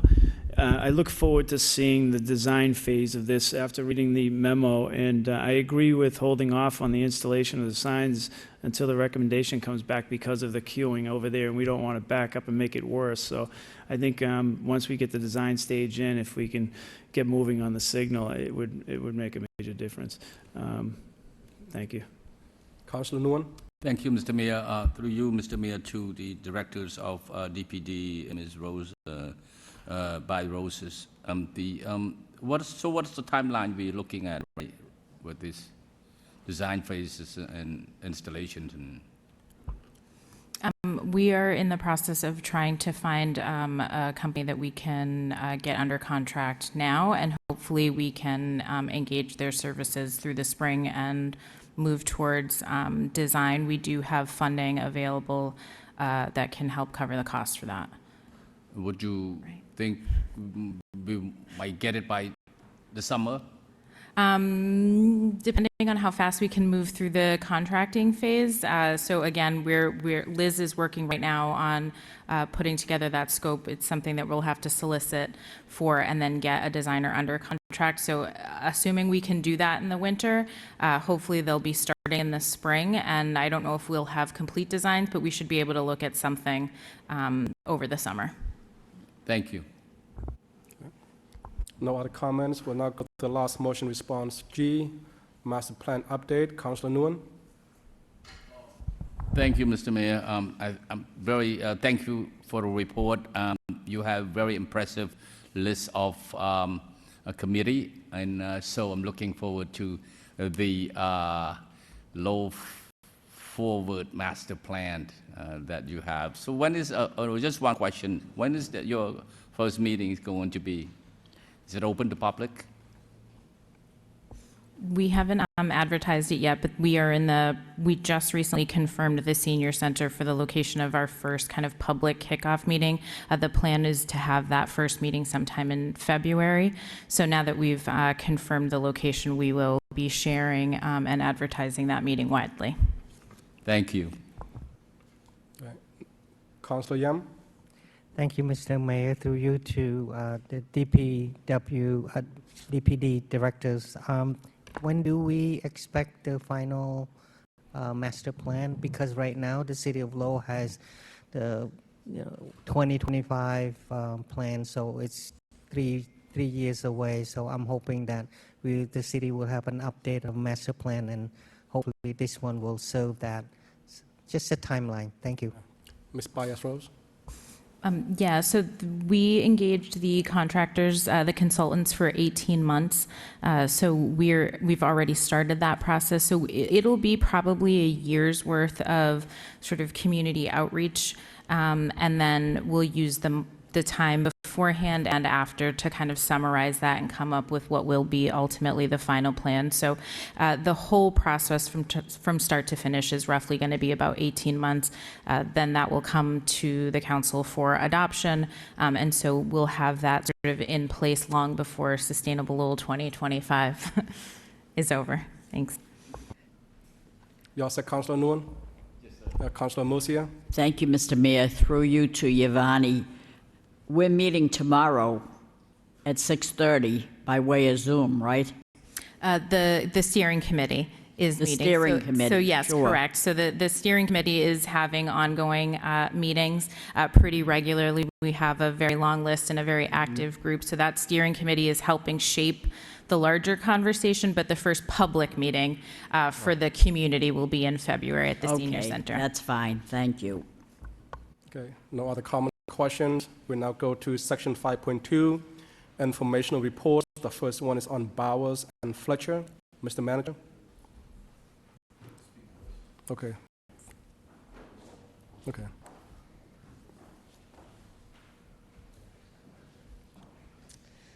Good evening. I just wanted to respond to the petition of the residents that were here the last meeting because they were so passionate. And this is a high crash location. The installation of the always stop hasn't impacted the number of crashes at the intersection as much as we would have hoped. I think that's because there are some things that we can do immediately that will improve the safety of that intersection. Some stop bars, some signage movement. And then what I would like to do is in the spring when everybody's moving around at UMass Lowell, we'll do a study to see if a traffic signal is warranted there. It might not be, but if it's not, then a flasher should be there at the very minimum. They did mention flashing stop signs in the petition. It's not something I would recommend next to a residence because they're bright. And that would be basically like a flashing neon sign right outside your bedroom window all night long. So they're more appropriate in like a commercial area or at a darker location. So, but definitely an overhead flasher is at the minimum necessary there if it doesn't meet signal warrants. So I just wanted to make sure that I responded to that quickly, and I'll work with LPD to get the signage and stop bars out there as quickly as we can. Councilor Mercier, a question? Yes, thank you, Mr. Mayor. And yes, the people that spoke on this issue were very, very passionate, and my heart went out to them. But if you read the whole report, which was a wonderful report, and we don't get exactly what we're looking for, the last paragraph sums it up completely when it says, should the traffic signal not be warranted, the installation of an overhead intersection control beacon is appropriate in this location. DPD will explore funding sources for the installation of this control beacon in the alternate. So I think that's remarkable. So if we could do that, that'd be great. And I think they'd be grateful for this anyway. Yeah, I think so. Thank you. Councilor Janess? Thank you, Mr. Mayor. I'd like to echo Councilor Mercier's thoughts. First, the appreciation for the detailed report and all the information. I specifically drove through this intersection last night on my way to the PCC meeting because I hadn't been through it in a while in a car. And it is, when you approach it and you really look at it and you're looking for things like the stop bar and stuff, you realize how deficient this intersection is. So I'm glad that we are on the way to making improvements here. They're definitely needed, and I know the residents in that area will be very appreciative. Thank you. Any other comments or questions? Hearing none, with Councilor Yam. Just quickly, I live 2 blocks from there. I walk by every day, and the church fence still down. The sign was knocked off because some cars did not stop and caused the accident. One of the residents mentioned that there's no line for the stop. When you come to the four-way stop, there should be a line so people know where to stop. So that will be helpful. And I still advocating to spray the word stop on the sign, behind that line at the four-way intersection. The City of Lowell did paint the word stop at the 4 corner of Mount Vernon, where I live, and Bauer Street. So they paint that helpful for all the cars that come down the hill from School Street on Bauer Street northbound. So I still advocate for that, painting the word stop on the line. Thank you. Thank you, Councilor. Any other comments or questions? Hearing none, we'll now go to the next information report on fiscal year 23, the Lowell MRF hearing presentation. Mr. Manager, was that up? Was that the first one already? Okay, so that we took that up already. That completes the report from the City Manager. Now I need a motion to place on file by Councilor Leahy, second by Councilor Scott. On favor say aye, opposed say no. The ayes have it. Motion's carry. We now go to votes from City Manager. Section 6, 6.1, vote approve exemption of Ryan Underwood, Mass General Law C-268A S-20, waive full reading and second reading by title.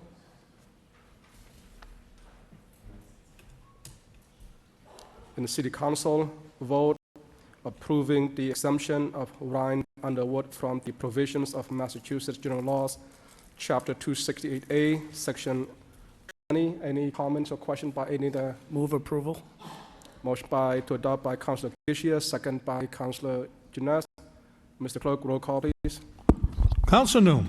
Yes. Counsel Robinson. Yes. Counsel Rourke. Yes. Counsel Scott. Yes. Counsel Yem. Yes. Mayor Chow. Yes. Counsel Drinkwater. Yes. Counsel Getchia. Yes. Counsel Jeunesse. Yes. Counsel Leahy. Yes. Counsel Mercia. Yes. 11 yeas. Now go to vote on item 6.2. Vote emergency expenditure authorization, waive full reading and second reading by title. In the City Council, vote pursuant to Massachusetts General Laws, Chapter 44, subsection 31, the City Council of the City of Lowell consents to incur liability and make expenditure in excess of available appropriations for costs incidental and relate to a water main break which occurred in the City of Lowell on or about November 28, 2022. Any comments or questions by any of the councilors? Councilor Janess. Thank you, Mr. Mayor. Through you to the manager. I understand and appreciate why this has come to us. Obviously, this was a completely unanticipated situation with lots of financial impact for the city. There's many things that have been done up to this point. There's many things that still need to be done to make things right for the residents, to make things safe, and to get things on the right track going forward. However, I am a little concerned by the method here. I feel like there aren't guardrails around this. There aren't sufficient guardrails around this. And personally, I'm not comfortable approving this without it going through our friends at the Finance Subcommittee to really have an in-depth discussion about what this means, what is included, what's appropriate, what's not appropriate.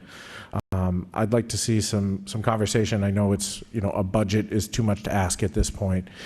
Even something like a not to exceed number is probably too much to ask at this point.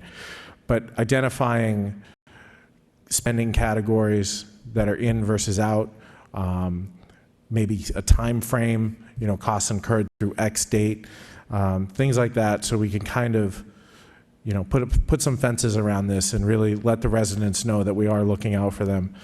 This council has asked a lot of the taxpayer so far this term, and this is another big ask, and it doesn't have a price tag on it. And I think that some residents would be uncomfortable knowing that we approved this without some detailed discussion. So with that said, I'd like to make a motion to refer this to the Finance Subcommittee for further discussion and details. Thank you. A motion on the floor by Councilor Janess to refer the Finance Subcommittee, second by Councilor Garcia. Before we take a voice vote, I'm going to, through Mr. Manager, ask Mr. Baldwin to briefly make a comment. Mr. Baldwin. Thank you, Mr. Mayor. This vote is before the council in order to avail ourselves of the legislative relief to spend in excess of appropriations. Chapter 44, Section 31 requires us to spend within appropriations. There is this availability to municipalities for emergencies. It was the director of the Department of Revenue who reached out to me and suggested that the city can consider this action because she saw on the news the water main break-in was concerned for us and for the residents of Lowell. And so she wanted to remind us that this was an available option to cities and towns. We have a very good relationship with the Department of Revenue. This is also a vote that used to be common practice in these council chambers prior to municipal modernization. In order for cities and towns across the Commonwealth to spend in excess of appropriations for snow and ice every year, the council used to have to take this same vote. Municipal modernization took away that requirement, and so we're able to do that just with a letter from the city manager or chief executive in any city or town to the town accountant or city auditor. And so that is why this vote is before the council. We thought we needed to act quickly.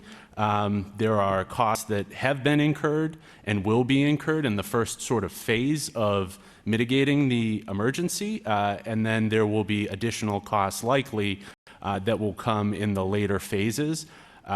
It's certainly not out of order to have further discussion in the Finance Subcommittee, but the purpose of this vote was to allow the city not to have to use existing appropriations and require departments like the fire department, the water department, police department, et cetera, to try to fit these expenses that are unanticipated and due solely to the emergency within their existing budgets. And so that is why this recommendation is before the council this evening.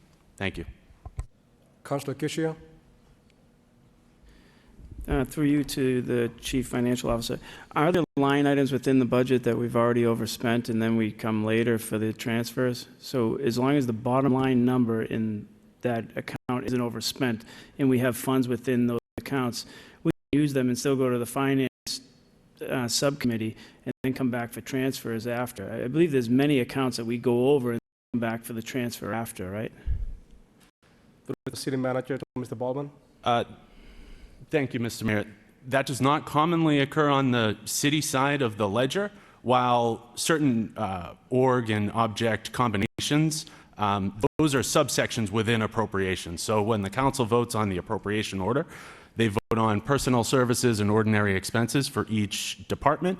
But to your point, yes, we can use existing appropriations for now. If this vote is later passed after some discussion at the Finance Subcommittee, which is perfectly appropriate, we could then seek to transfer those expenditures into a special revenue fund. What this technically would allow us to do is set up a special revenue fund, which is a certain type of accounting for the emergency. We can apply all expenditures to that fund. We can also apply any, if there's any grants or any relief from MEMA or other emergency agencies, we're able to apply those receipts to offset the deficit. And then we would be able to raise that amount on the next year's tax rate. That is something that we can only do through this action. Otherwise, we would have to cover all of those costs within the FY 2023 budget. You said doesn't commonly happen, but it does happen in circumstances that are emergency purposes or overspending issues. So it does happen. I would have to agree with Councilor Janess that sending this to the Finance Subcommittee and not just giving a blank statement here where you can use we can use funds wherever we want, how much ever. There's no defined amount in any of these accounts. So I would have to, I'm going to support Councilor Janess' motion. Councilor Drinkwater. Thank you, Mr. Mayor, and through you to the Chief Financial Officer, just for clarification. So in the instance that we refer this to a Finance Subcommittee for a meeting, and in the meantime, we are spending from accounts within the budget on emergency expenditures related to the water main break. I believe what I just heard you said is we can later account for those if we create a special revenue fund, should the Finance Committee make the recommendation and the council pass it. If we've already spent, from accounts within the budget, we can later, essentially request track those and request reimbursement kind of through this special revenue fund. I guess what I'm getting at is if we wait a week or two to pass this and we're spending in the interim period, we can account for that later. Is that correct? Mr. Baldwin. Thank you, Mr. Mayor. Yes, that is correct. And because it's early enough in the fiscal year, there is room within these appropriations to accommodate these expenditures. But yes, that is exactly right. Thank you. And I think this is a very reasonable request to bring before the council, and ultimately I think it certainly makes sense to create a special revenue fund for this reason. With that being said, and from what we just learned, I do think it's appropriate to have a discussion at the Finance Subcommittee just to further discuss the parameters of the spending in this account. So I will support the motion to refer this to subcommittee for further discussion. Any other comments? Councilor Rook? Yeah, I just like a request. Can we schedule that quick? Because, there's people that have been displaced and, there's going to be bills that need to be paid right away in order to get people back into their homes. So if we can get that done, hopefully the next, week or two and get this vote back on. Thank you. Okay. So that's the request. So it does sound, thank you for all the comments and questions about the council. It does sound like we don't have a lot of time, but we do have time for a couple of weeks. And as Councilor Rook requested, when do you, to make a motion, when do you intend to request the Finance Subcommittee meeting? Unfortunately, I'm not on that subcommittee, so I'll defer to those that are. I do have one quick question. Does the utilization of this path require a declared emergency? If so, who has the power to declare that emergency? Is that something the city manager would do, or is that something that we as a council need to do in order to make this happen? Through Mr. Manager to Mr. Baldwin? In this instance, and to avail ourselves of this process, it's the city manager under a plain form of government. Fair enough. And Mr. Manager, have you in fact declared that emergency? Mr. Manager? Yep. Oh, Mr. Mayor, sorry. Mr. Mayor, through you to the council, that's actually written into the vote if this were to pass.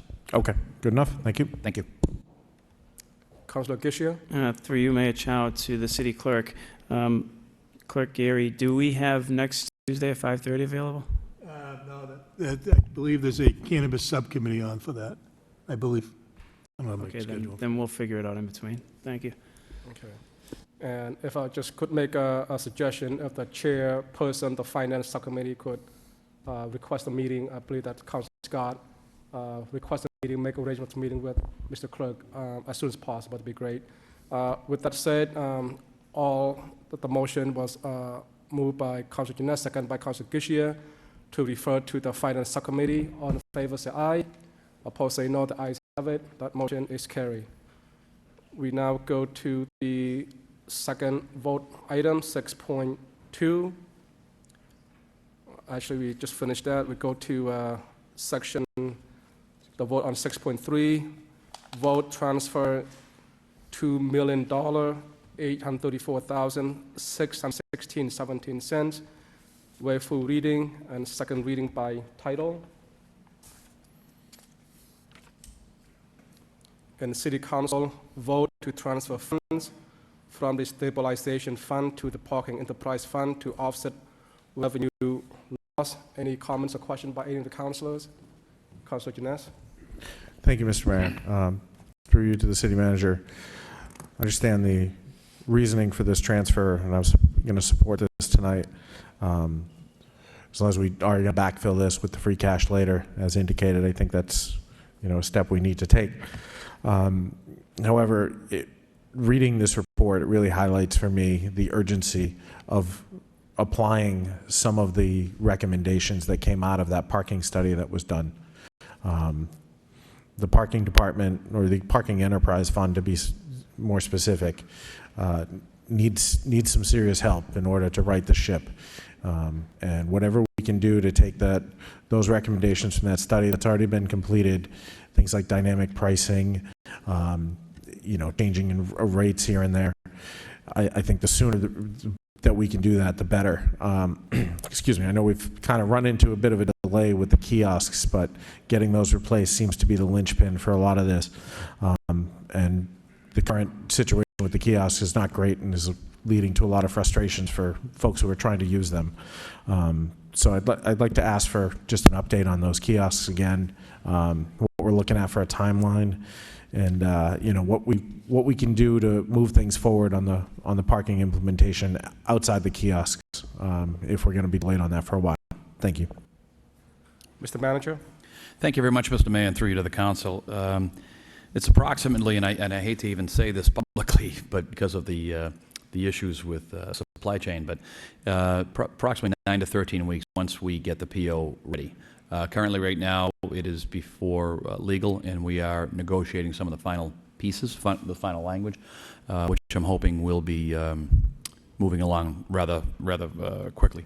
But yes, you are correct. That would be something that, to get back to your first point, this would be backfilled with free cash at the end of this year. You all set, Counselor?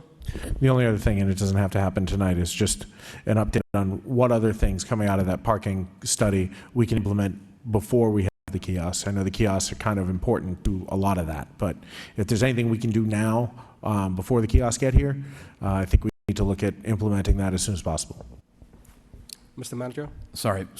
Thank you, Mr. Mayor, through you to the council. I knew there was a third one. In that particular piece, what we're recommending is that we talk to the Finance Subcommittee and we sit down, discuss the rates, discuss the 2017 study that was completed to see how we can move forward for the future. You all set, Counselor? Just point of clarification, the study I'm thinking of, I think, was done in 2021, not 2017. Okay, fair enough. Council, my apologies. I said You were engaged in other things in a bigger building, so I understand. 2021. That's correct, sir. Thank you. Counselor Robinson? Thank you. Again, this has been a problem. Obviously, the predictions for the next X amount of years, problems. We got to find a way to stop the bleeding here. I mean, the other communities continuously go through this in their parking enterprise accounts. I mean, or would an ultimate solution potentially be down the road if we can't right the ship? I mean, we've seen it with the Tsongas Arena. The city had ownership of the Tsongas Arena, and we couldn't get a 16th of the people in there, and it was falling in disrepair. A different organization took it over, changed the company that came in, and now it's thriving. I mean, I hate to even hint at that, but is that one option down the road if this keeps up? I mean, continuously pumping revenue and money into something that's continuously failing, is that something we could look at down the road if we can't right this ship? Mr. Manager? Council, at this point in time, I think all options could be on the table. It's something that we could continue to discuss. You know, part of our issue, not only just a hangover from COVID with the number of spots that aren't being taken up right now. I mean, when we're looking to forecast, it's pretty tough to predict that employees aren't, you know, we're assuming they come back 5 days a week, and that has not yet happened at this time. Obviously, with Flowbird, that's kind of stopped us a little bit. But then you can compound all of this with the Hamilton Canal Innovation District garage that was built that we anticipated, which we need, by the way. We definitely need that to be built, but we're realizing that full debt service. So I think at this point in time, once we get into finance, we can, with the Finance Subcommittee, really dig down, go back to the 2021 report. Thank you, Council. And find out what our strategy could be for years to come. So I think that anything that anyone were to recommend would be taken up seriously by the administration as well as finance, and would come back with a package for the council to consider. Thank you. Councilor Scott? Thank you, Mr. Mayor. I'm actually just going to echo my colleague's sentiments. We definitely, looking at this report, definitely tells us that we have a serious revenue problem around parking. I would suggest that we bring back the whole study with the recommendations to the Finance Subcommittee. We're already scheduling one around the emergency. So if we could bring those forward. But I think we have a larger issue. Some of the garages, 18% as the projection right now for the year, 26%, 18%, 23%. We're lower this year than during the pandemic, from what I'm seeing, looking at the report. So I don't know if that's something, you know, it's another area to discuss whether or not keeping control of all the garages, as Councilor Robinson mentioned, is something that we should look at as well. Yeah, like I said, I'm seeing much lower projections this year than even 2 years ago, if I'm looking at it correct. Thank you. Councilor Drinkwater? Thank you, Mr. Mayor. And there's one part of this that I think is important just to kind of pull out and highlight.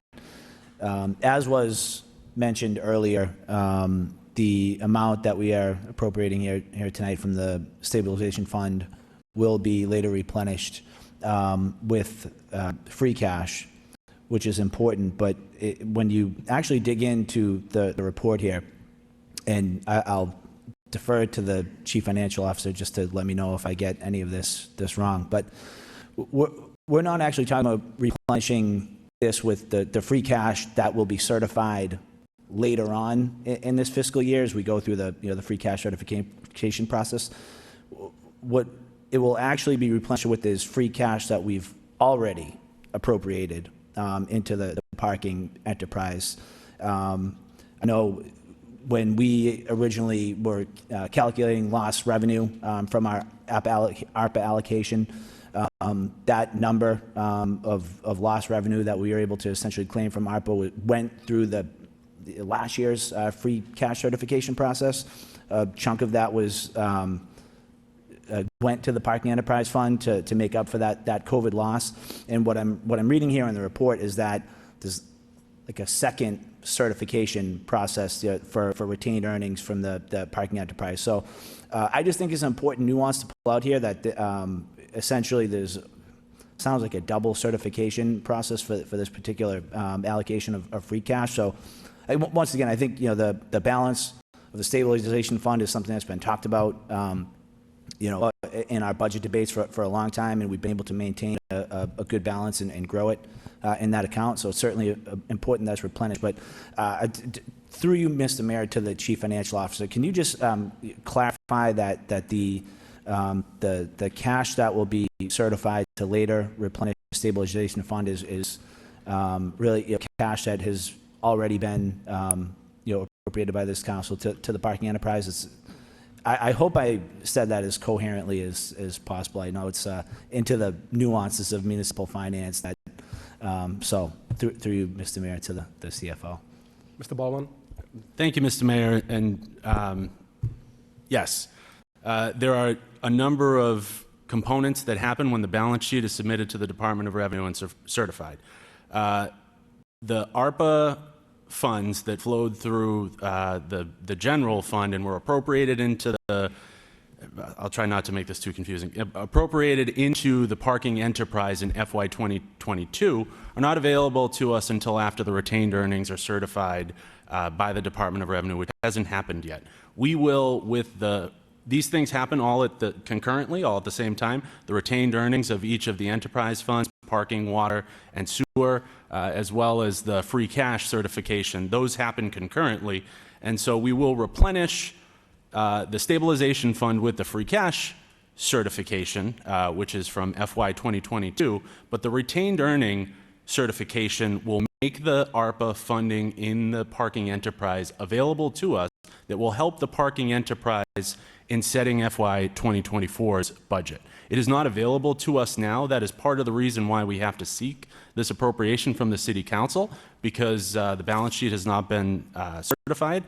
But yes, that is correct, Councilor.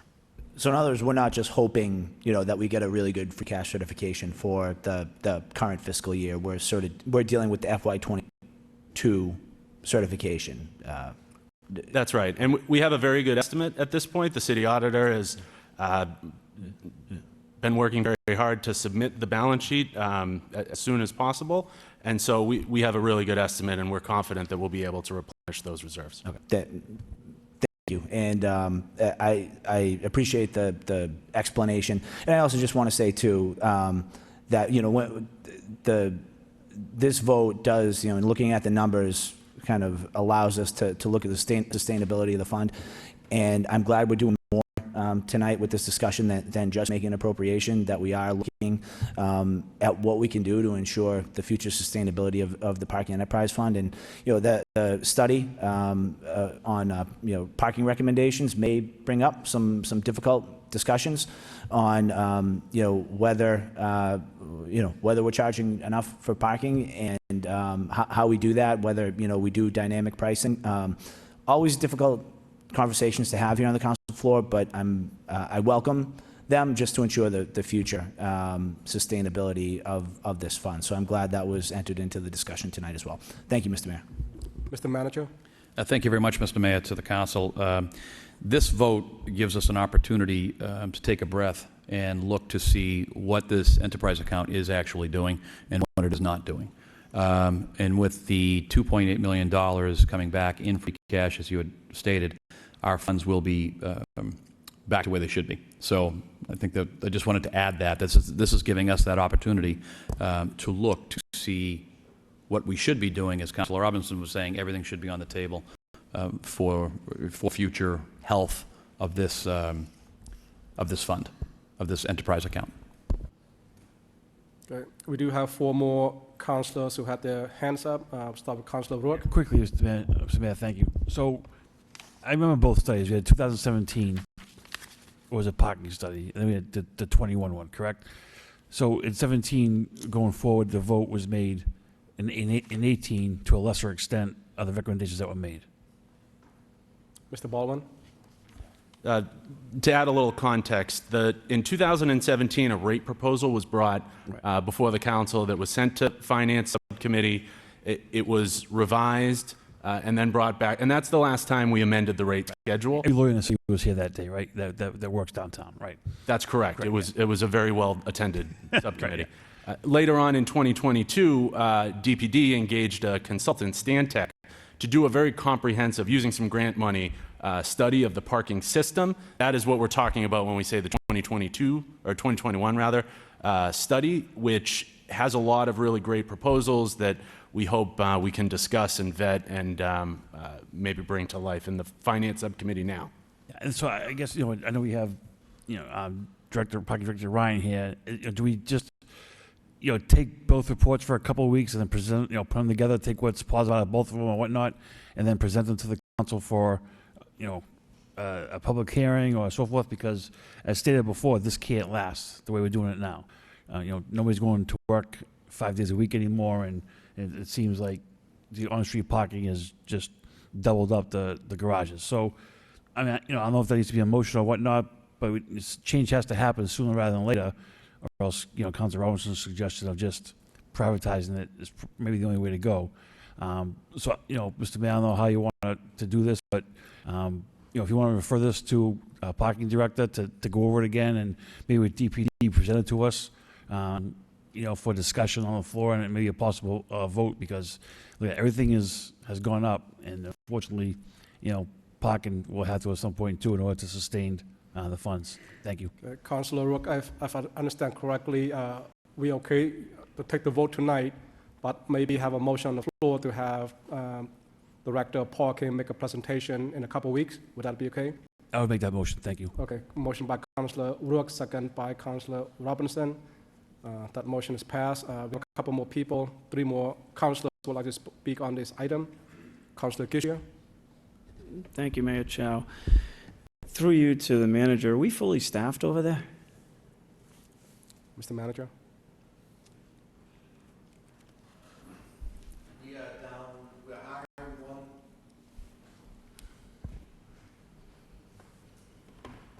We are hiring 1 more meter officer, and so that'll give me 4 out on the street, and I utilize 1 in the office. So how it has been enforcement, have those numbers declined, or are they, because when we're down people, obviously we're not going to pick up revenue on that end. And then when we don't do that, we don't force people into garages, because the word on the street is you can park here and there's no liability to it. So I'm just wondering if putting 1 in the office really doesn't do anything for us on our end. We could use someone totally different if we're losing revenue on the street, because I'm just wondering this whole thing, because, I rely on the projections as everyone else in here does, but this projection is at 46% for the year. It absolutely makes no sense at all anywhere. And if we're going to bleed money at $3 million a year, I would agree with Councilor Robinson, or sell them like we did, the ballpark in the arena, because $3 million is insane. And when you look at the agreements, I don't know, the managers had the opportunity to look at those agreements, and it doesn't look like the advantage goes to even level funding stuff at this point, when you start looking back over the years. When we're down people and we keep somebody in the office, I think the word on the street, and I can tell you, is a lot of people don't pay the meters, and then they're not going to go into the garages. They're just going to park, take their chances, and then it just keeps going on. And once the first person in their office talks like that, it's a snowball effect. So how long have we been down employees, and what was the number of employees since July we've been down? We've probably been down one or two.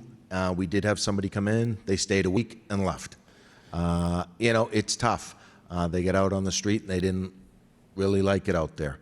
I absolutely know, we are down people. We're trying to hire. We've been trying to hire for several months. But we do rotate the people around on a pretty good basis just to kind of keep people guessing where we are. And so we'll have people up at North Campus one day and the next day at South Campus, and we will move them just to kind of keep people guessing. So I'm going to ask you a question, and you don't have to answer it, but have you been told not to enforce in certain areas by people, by anybody? No. You've never been told that? I've never been told not to enforce a certain area. All right, so when you're at down 2 employees, what percentage of your work staff that actually goes out and does the violations is that? Is that 50% of your work staff, 70%? What is the percentage of the work staff that we're actually down for enforcement? Like, how many people do you have out there? I have 3 out there right now. So if you're down 2 from the beginning. I have 3. I have 1 opening right now that I'm hiring for. I'll probably make an offer this week. That'll get me 4 out on the street. So normally and it's never been any really higher than that. I wasn't really budgeted any higher than that. No, and I understand why when I can see we're in the red by $3 million. I wouldn't budget more either. But I have questions, Connor, about the budget piece. When we look at the parking, you gave us a end of the year report that it actually was a negative $132,145. That was in the sheet you gave us at the last Finance Committee.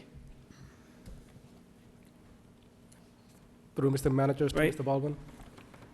That sheet? That's the year-over-year, the year-end results, Yeah, revenue over expense. that's what I'm getting at. So the year-end result was that the parking loss last year in fiscal year '22, the ending was shy by $132,145. And in that year, we projected we were going to be in surplus of $336. So the net difference between the two, just last fiscal year, was $468,000. So when we look at that and we looked at the projected funding balance, the funding balance was $3,666,923. So if you took the $468,000 off of it, the ending balance for that account should have been $3,198 in pennies in the millions. And in the manager's FY23, if there's no more expenses, and I don't know, did the expenses go up right now? Or the expenses are the same, it's just the revenue that we're looking at is the loss? Mr. Baldwin.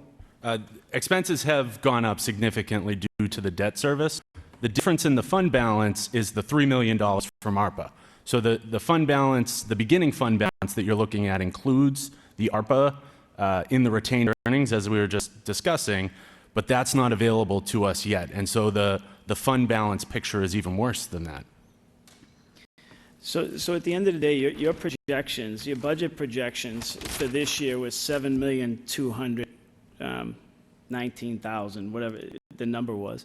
And currently, you're projecting $4,758,000, which is a difference of $2,461,000. How did we come to the number we're at? I tried to figure the $2,834,000, but when you just list your projections from the post office, Davison Lots, John Street, Middlesex, Dutton, Warren, on-street parking, and Market Street, it comes to one number. And then when you subtract the two, it doesn't equal that. Is there something in there that isn't accounted for? Mr. Baldwin. The $2.8 million that we're requesting from the council is a function of the A2, the Schedule A2 that's submitted to the Department of Revenue. And so when we submit to them all of our estimated revenues, the $7.2 million, as well as the costs appropriated in the enterprise fund of $9.8 million, and then the $800,000, which is we had to revise down, and this is part of the annual process. We set an estimate in the budget, but then we true those all up when we set the tax rate. So when we revise down, because there's a lack of fund balance, the general fund appropriation, so the amount that the enterprise fund reimburses the general fund, the difference there is the $2.8 million. And that is the request so that we're able to balance, because we're required by law to balance the enterprise fund. And so if we weren't to do that with stabilization or some other revenue source, then we would have to fund it from taxes. And so our recommendation is to fund it from the stabilization so that we can set the tax rate. It will give us some breathing room in order for the council to consider some changes to the revenue. And then we're able to look at FY 2024 with an amended rate schedule, and then we're able to amend our rate projections. And that's all at the end of the fiscal year. The last part of my comment will happen at the end of the fiscal year. What we need to do now to set the tax rate is this vote that's before the council this evening. So in your opinion, going forward, what's the solution? How are we going to solve the bleeding of $3 million? And have you looked at the contracts we currently have with everybody? And is there a solution in there to gain this revenue back up? Or what would that solution be going forward? Because we only have a few more months before we're setting next year's budget, and we're going to be doing the same thing over and over again. Mr. Baldwin? That's right. Thank you, Mr. Mayor. To be perfectly frank, the need is to raise the rates. The need is to raise the rates in the garages. There is a need to raise the monthly pass card amount. There is also a need to reduce some of the discounts that are existing. Mr. Ryan has provided some information to the finance office, and we've been discussing this at length over the course of the last few weeks, most of the year, in fact. But when you look at the entire garage enterprise, of all of the pass card holders, there's about 5,000 or so pass card holders. There's only about 370 pass card holders that actually pay the full rack rate. Everyone else is subject to some kind of discount, whether it's a downtown resident discount or an elderly discount or a student discount. And so the actual amounts we're collecting are much less than they would be if everyone were paying the market rate. We've run a number of preliminary projections. And so if we were to eliminate those discounts and raise the market rate up to about $150 per month, but this is something we're going to have to discuss at length in the Finance Subcommittee, we'd be able to generate about $2 or $3 million in additional revenue per year. So it would bring us up in revenue close to where we need to be to cover the debt service on the Hamilton Canal. Once the Hamilton Canal garage performs, it will also help cover the expenses in the enterprise fund. However, right now it's producing a much lower revenue total than what we would expect if the garage were full. If all 940 spaces were full, it would be bringing in a much higher total of revenue. So how long are we locked into these contracts? Are we locked into contracts that have been passed through the years through this board? Are we locked into agreements? And if we are, how long are those agreements before they get negotiated with whoever's using them? And I'm sure it's different for everybody. Counselor, it is different for everybody. Mr. Baldwin? Excuse me. And not all of them are contractual. And so the discounted rates for the downtown residents are part of the parking pricing program. We do also have contracts with like Middlesex Community College, UMass Lowell. Those are I'm setting aside, and those will be a separate discussion. But what we're talking about now would be the discounts we offer for downtown residents for the group rates, which are written into the ordinance. And so those will be the changes we'll need to discuss, and that we'll have to make some amendments to the ordinance. How soon can that come back to the council and with or to a finance subcommittee with some kind of recommendation? Because every day we're nose diving in, and someone's gonna have to make a tough decision at some point to say we just can't afford it any longer. Mr. Baldwin? Those recommendations are here. They're included within the report to raise the rate up to that amount. And so I think it's perfectly appropriate if there were a motion to refer this to the Finance Subcommittee. We'll have some discussion. This council has demonstrated a willingness to roll up its sleeves and tackle some of these difficult issues. And so we can have a meeting to discuss them, and then make some amendments to the ordinance, and then we'd have to have a public hearing. So a number of weeks from now would be the answer to your question, Counselor. And just one more question through you to Terry Ryan. When do we expect all of these kiosks to be fixed and we get it up and running the way that it's designed to run? Because, and I know, I'm sure there's a shortage. We're all going to say COVID. It could be 20 weeks, 10 weeks, but we need to really have a hard line on this and try to dial it in and get this straightened out. The kiosks that we currently have, we will never get those fixed completely. They don't make the parts aren't available, they're in the UK, they'll take 8 weeks. I am that close, I hope, to getting a contract with the new vendor to get the new kiosks in. I understand I've been saying that for a long time, and trust me, I've been talking to law and purchasing and trying to get this done. I really need those to move forward on so many aspects of performance parking and doing different things and charging event rates on East Merrimack Street for the Lowell Memorial Auditorium when they have a show, and at the Songus Arena, and when the baseball team comes back. There are so many things I can do with downtown development to offer coupon codes and get people to park, and I need to get there, but I also have to do things in the garages, and it may at some point reduce some of the rates for transient parking. If I can offer a lower rate at the Hamilton garage and fill that garage and take customers out of the early garage, that helps both facilities. And I need to be able to have the flexibility to do things like that and look at the AOC garage and say, hey, why aren't people over there? What can I do with the rates over there to give a special parking program during the day? Because the early garage is full, the Downs is full, Leo Roy is full. But I have space at Lower Locks. Has someone stopped you from doing that? Well, the ordinance right now currently prevents that, and so all the rates are based on the CPI for the garages. So I do have to do changes to the ordinances to figure out how to give me that flexibility to open it up. And that's what I'm working with the manager on. How do I go about doing that? And I look forward to working with the Finance Committee to give them some options that we can not just, lower some rates for day parkers at some garages. I'm just shocked that Councillor we're here. Gushia, I'm going to interrupt you for a second. I have Councillor Mercia, Councillor Yam, Councillor Rourke, Councillor Scott, Councillor Jonas raise their hands to speak also.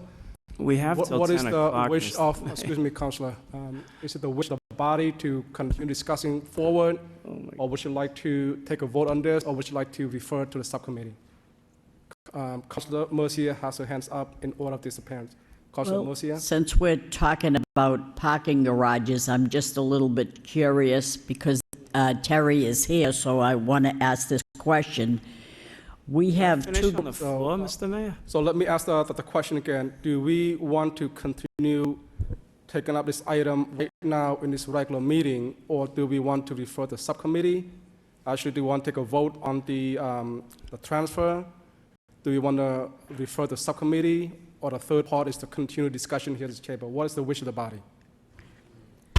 Sounds like we're going to be here for like another half hour on this item. Well, we got to take a vote on the transfer, right? So, and then I think a motion has already been made and seconded and passed by this council to have the parking director, come to the finance subcommittee, to the council with what Councilor Gitche just talked about, with some new ideas and some new pricing.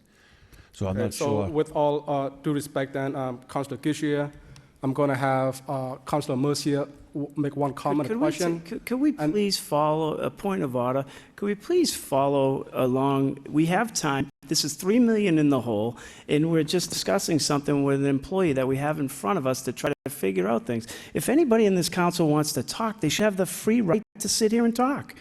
I don't understand how we sit up there and try to keep pushing people's thoughts down rather than go through. We have plenty of time. And if we don't, we do what we've done in the past. I think we take a roll call to stay on topic. I make a motion to do that. Any second? Second by Councillor Jonas. Mr. Clerk, roll call, please.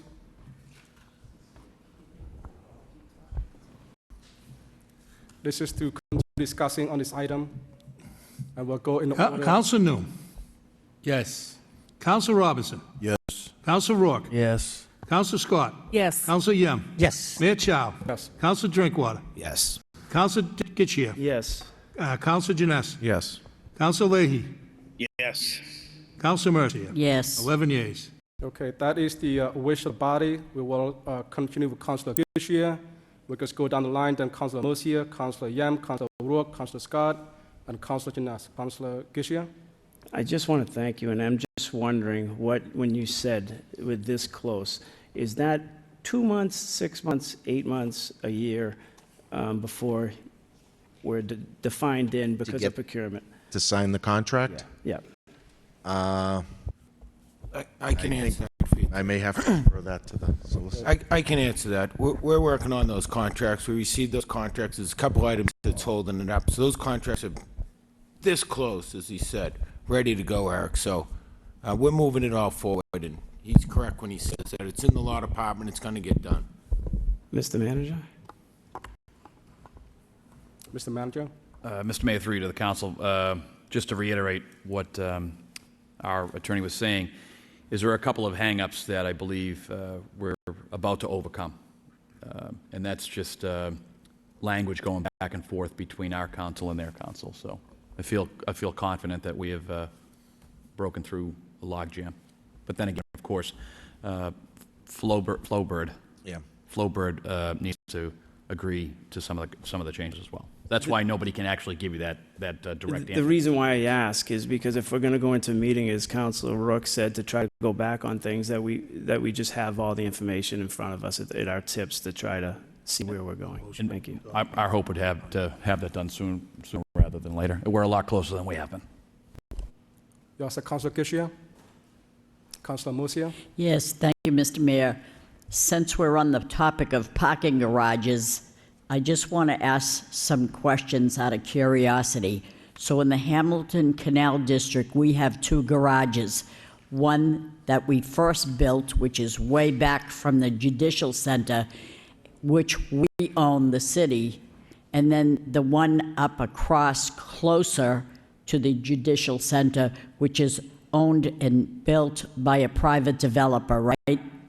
Okay, so we do get the revenue from our own garages put in an enterprise fund.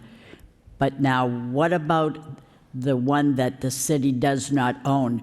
That revenue goes to the private developer, right? So do we generate anything from that?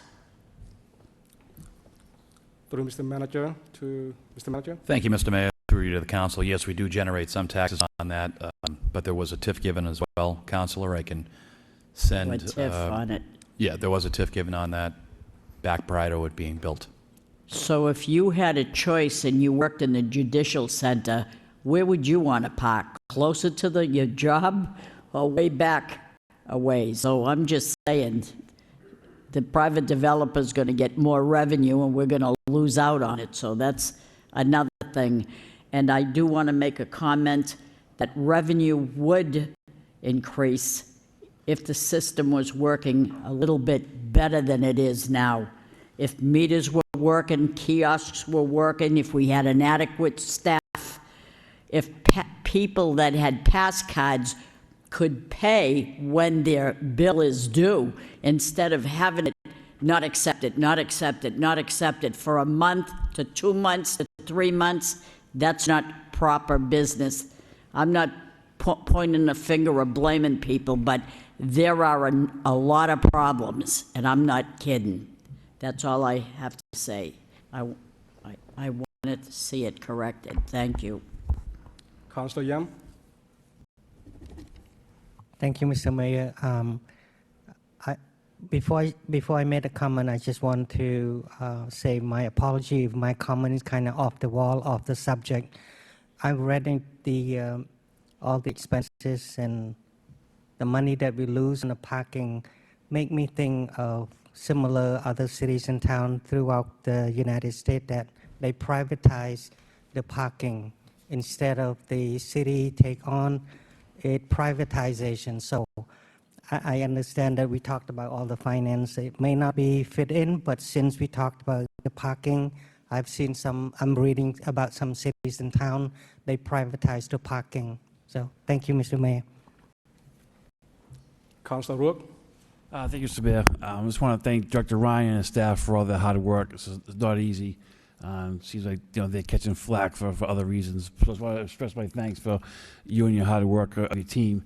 And also, looking at the report that was given to us, it looks like the fines are scheduled to be over $100,000 this year than last year going forward. Yeah, I do see them out all the time, ticketing and so forth. And that's my only comment, Mr. Mayor. Thank you. Councilor Scott? Thank you, Mr. Mayor. I would just ask for the Finance Subcommittee meeting if there's any way we can receive data from other cities on their long-term parking rates, their monthly rates, and also maybe some analysis on why some of the parking garages, certain ones, are receiving such lower revenue than other garages. Maybe if you could just include a little analysis on that. Thank you. Councilor Janess? Thank you, Mr. Mayor. Thank you to Parking Director Ryan for standing up there and spraying the slings and arrows of this council on a regular basis. But I'm going to throw a few more at you, and I feel like I need to do that. The first thing I want to address is just this idea of getting rid of a lot of the discounts, which makes a lot of sense, and I understand why we're looking at doing that. However, I will share with you that I know there's a lot of elderly and disabled folks who live downtown who rely on being able to park on these garages, who are on fixed incomes. They're not going to be able to sustain that kind of hike in what they pay for monthly parking. It just isn't going to happen.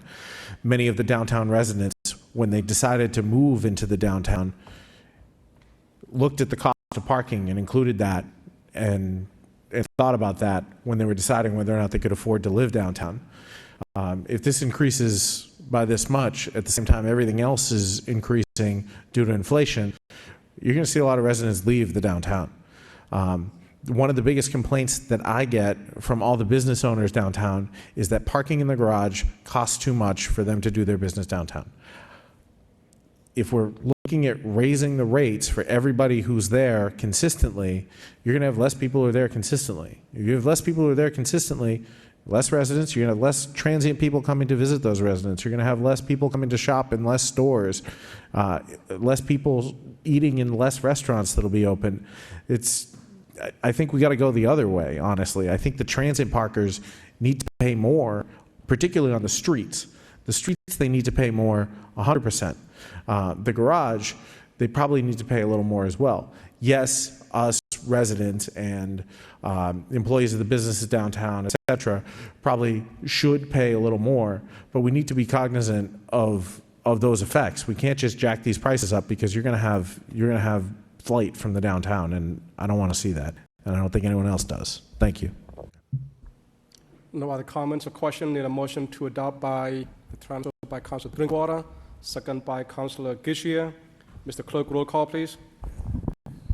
Councilor Noon. Yes. Councilor Robinson. Yes. Councilor Rourke. Yes.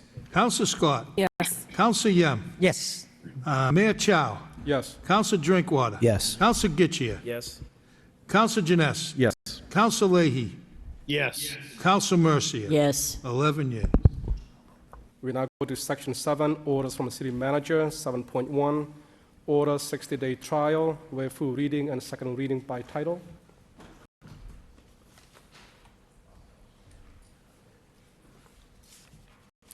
And City Council order pursuant to Chapter 266 of the Code of Ordinances, City of Lowell, Massachusetts, concerning Section 266-6 thereof entitled Temporary Experimental Regulations. Temporary traffic regulations are hereby implemented for a period up to 60 days. Any comments or questions by any councilors? Hearing none, need a motion to adopt by Councilor Yam, second by Councilor Nguyen. Mr. Clerk, roll call, please. Councilor Noon. Yes. Councilor Robinson. Yes. Councilor Rourke. Yes. Councilor Scott. Yes. Councilor Yem. Yes. Mayor Chow. Yes. Councilor Drinkwater. Yes. Councilor Gitchia. Yes. Councilor Janess. Yes. Councilor Leahy. Yes. Councilor Mercia. Yes. 11 yeas. Now go to Section 8, Ordinances from the City Manager. 8.1, ordinance create position ARPA administrative assistant.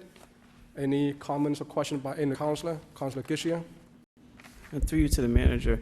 Mr. Manager, how long do we expect these positions to be needed, and when the ARPA funding is all gone, what happens to these positions?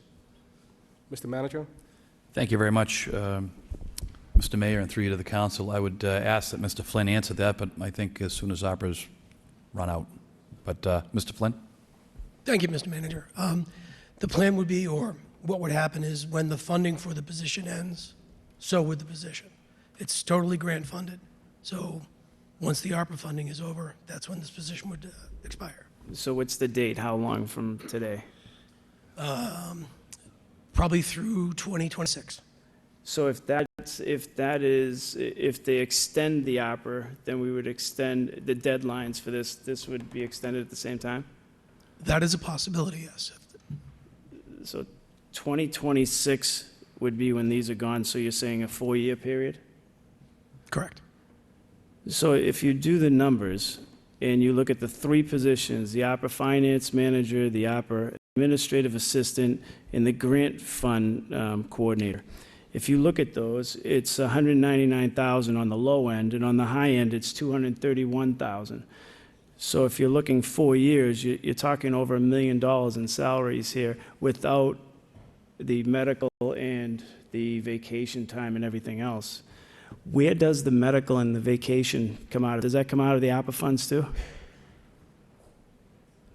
Through Mr. Manager to Mr. Baldwin. Thank you, Mr. Mayor. The ARPA funds would reimburse the general fund, but it technically will be paid from ARPA, all of the fringe overhead. Roughly, what does it cost, the city's cost for the insurance? I know it depends on which tier they take in GIC. What's the high and low end, roughly? Mr. Baldwin. That's an excellent question. It does vary because we're with the GIC and there's maybe 16, 17 different plans that they offer, but we often have to use this calculation for grant applications.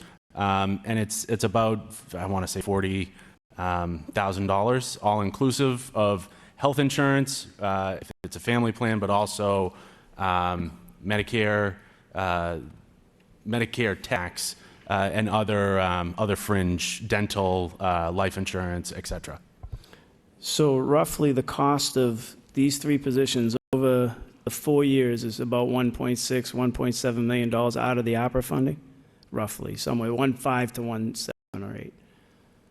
Mr. Baldwin. Yeah, that sounds roughly right, and was built into the budget that was presented to the council. Okay. Councilor Robinson. Thank you. I met with DPD to discuss the ARPA, and again, I didn't even realize there's a potential we could be juggling 15, 20 projects ARPA related at the same time with a team of 6 people. So I see the need, just the open space alone, there's potential 8 projects, good-sized projects that are going to be juggled. And then when you start carving out the nonprofit sector, infrastructure, all of this has to be tracked, reported regularly, and so I guess it's the cost of administering the money. Thank you. Any other comments or questions? Councilor Nguyen. Thank you, Mr. Mayor. Thank you, Mr. Mayor, through you to the CFO. So this position and the one after, which is 8.2, this would be working under Mr. Flynn. You will be supervising your fiscal managers. Is there anybody else involved in this ARPA funding in terms of the appropriation, review, report, application, and so on and so forth? So you just that 3 body. Mr. Baldwin. Thank you, Mr. Mayor. That's it for now. There is another position that was funded in DPD that was a project manager. Part of creating these positions is to make sure that we're able to spend this money in a timely fashion. And so as Councilor Robinson just mentioned, it's going to take a lot of project management, but also grant administration as we're working with outside agencies.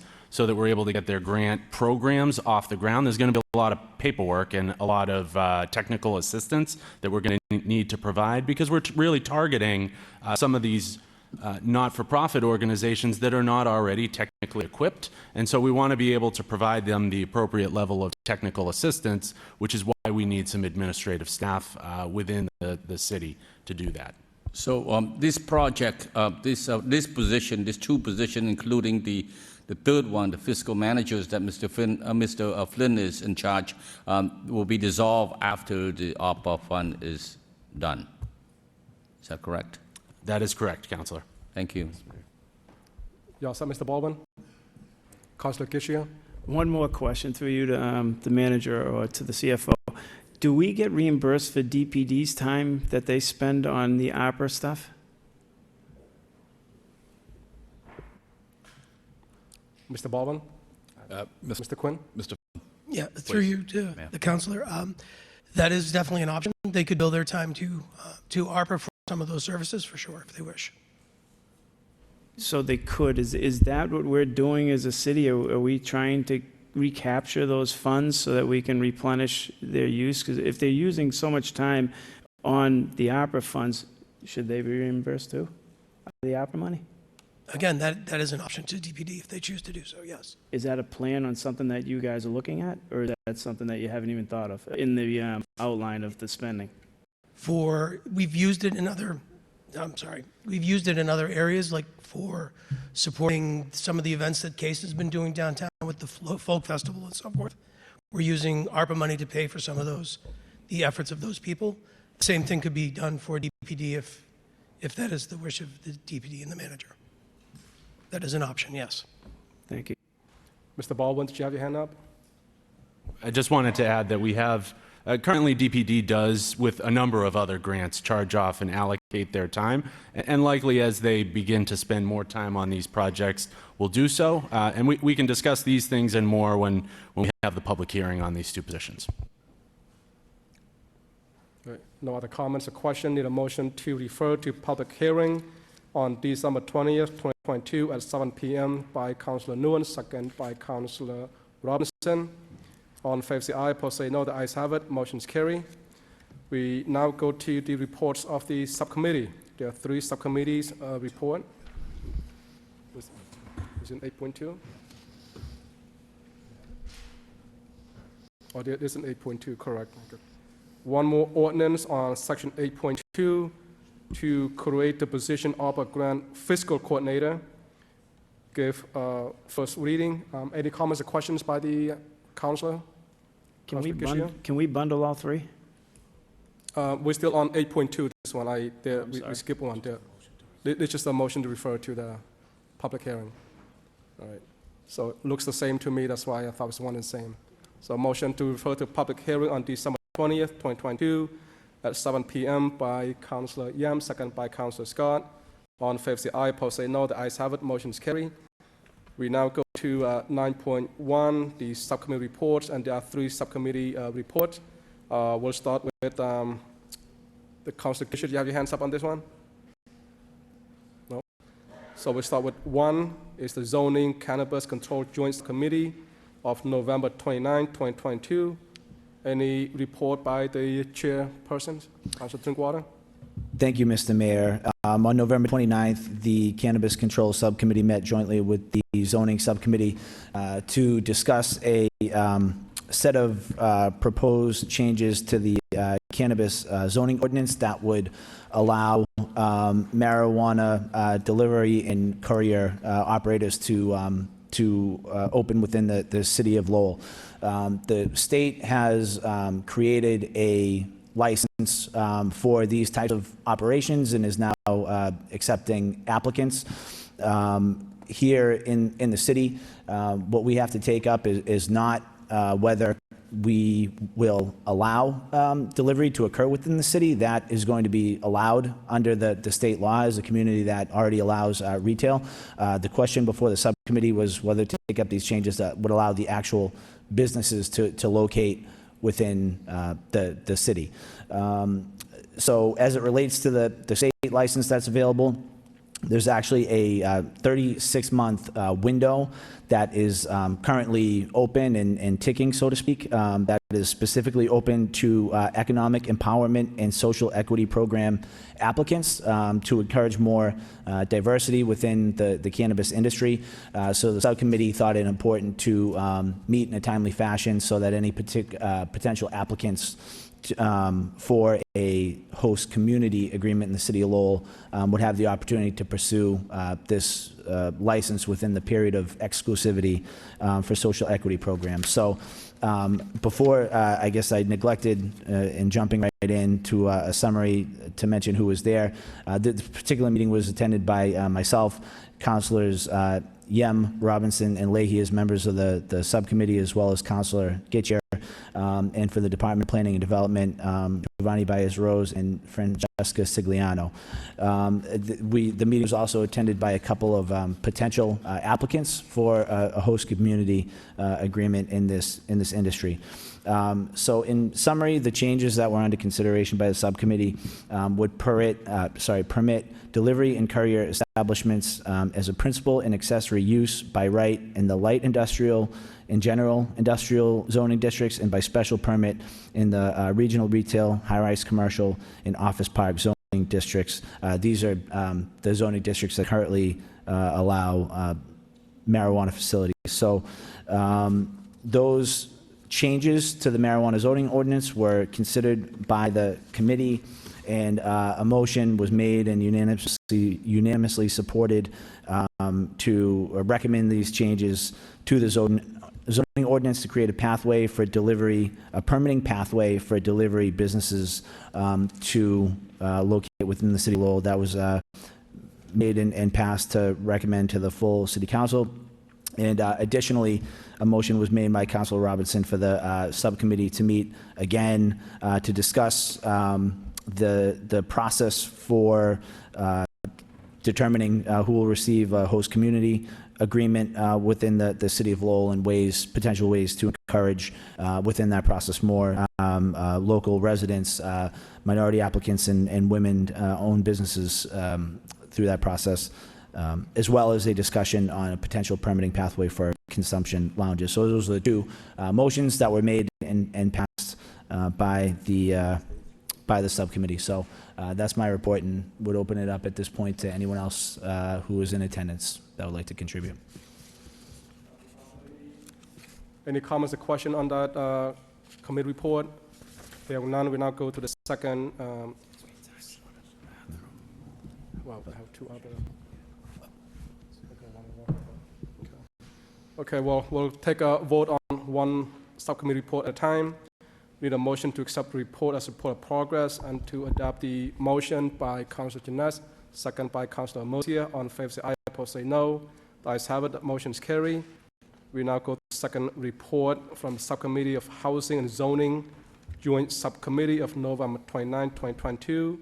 Any report, Councilor Yam or Councilor Drinkwater?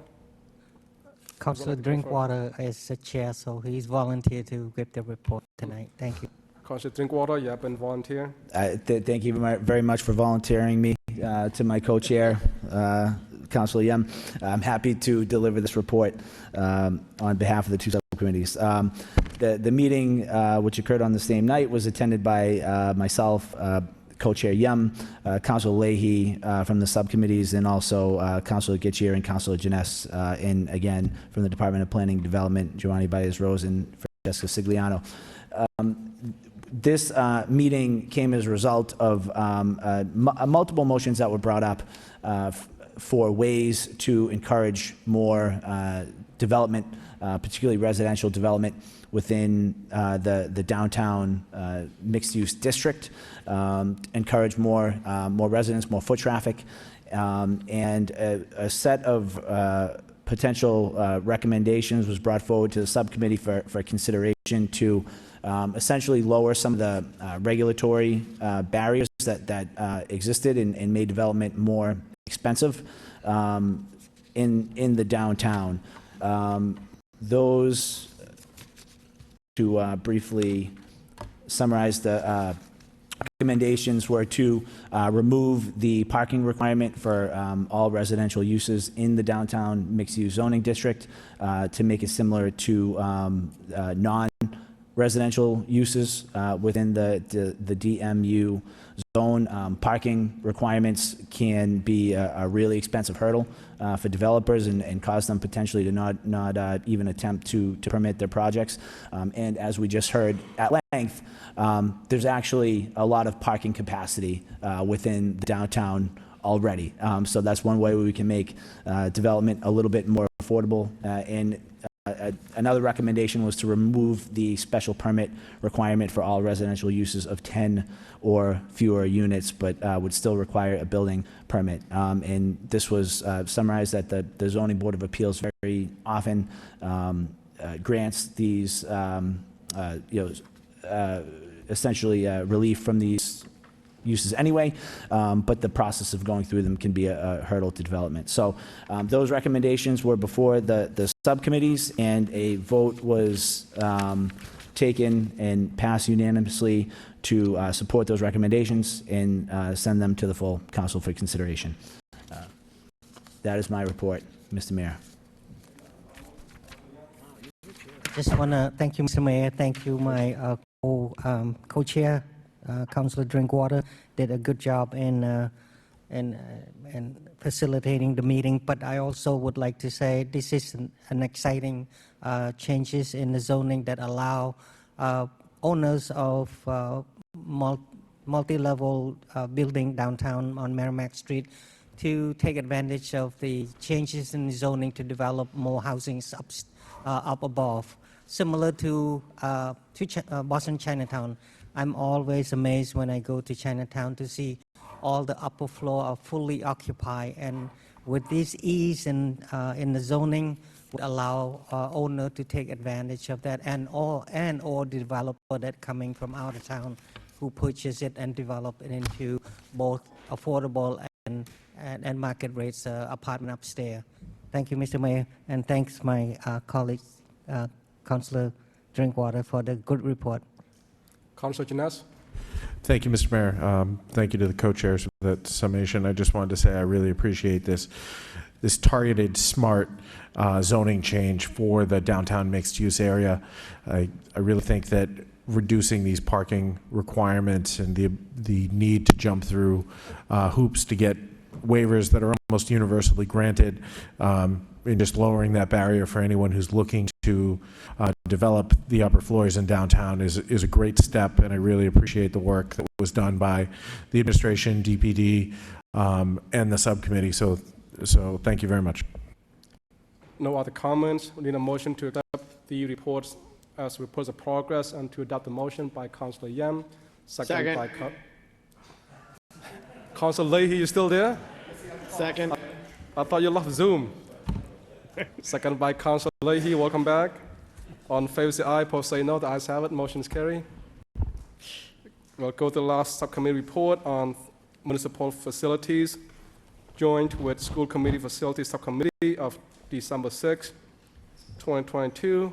Councilor Leahy, would you like to make a report? I'll make the report at the next meeting. Thank you.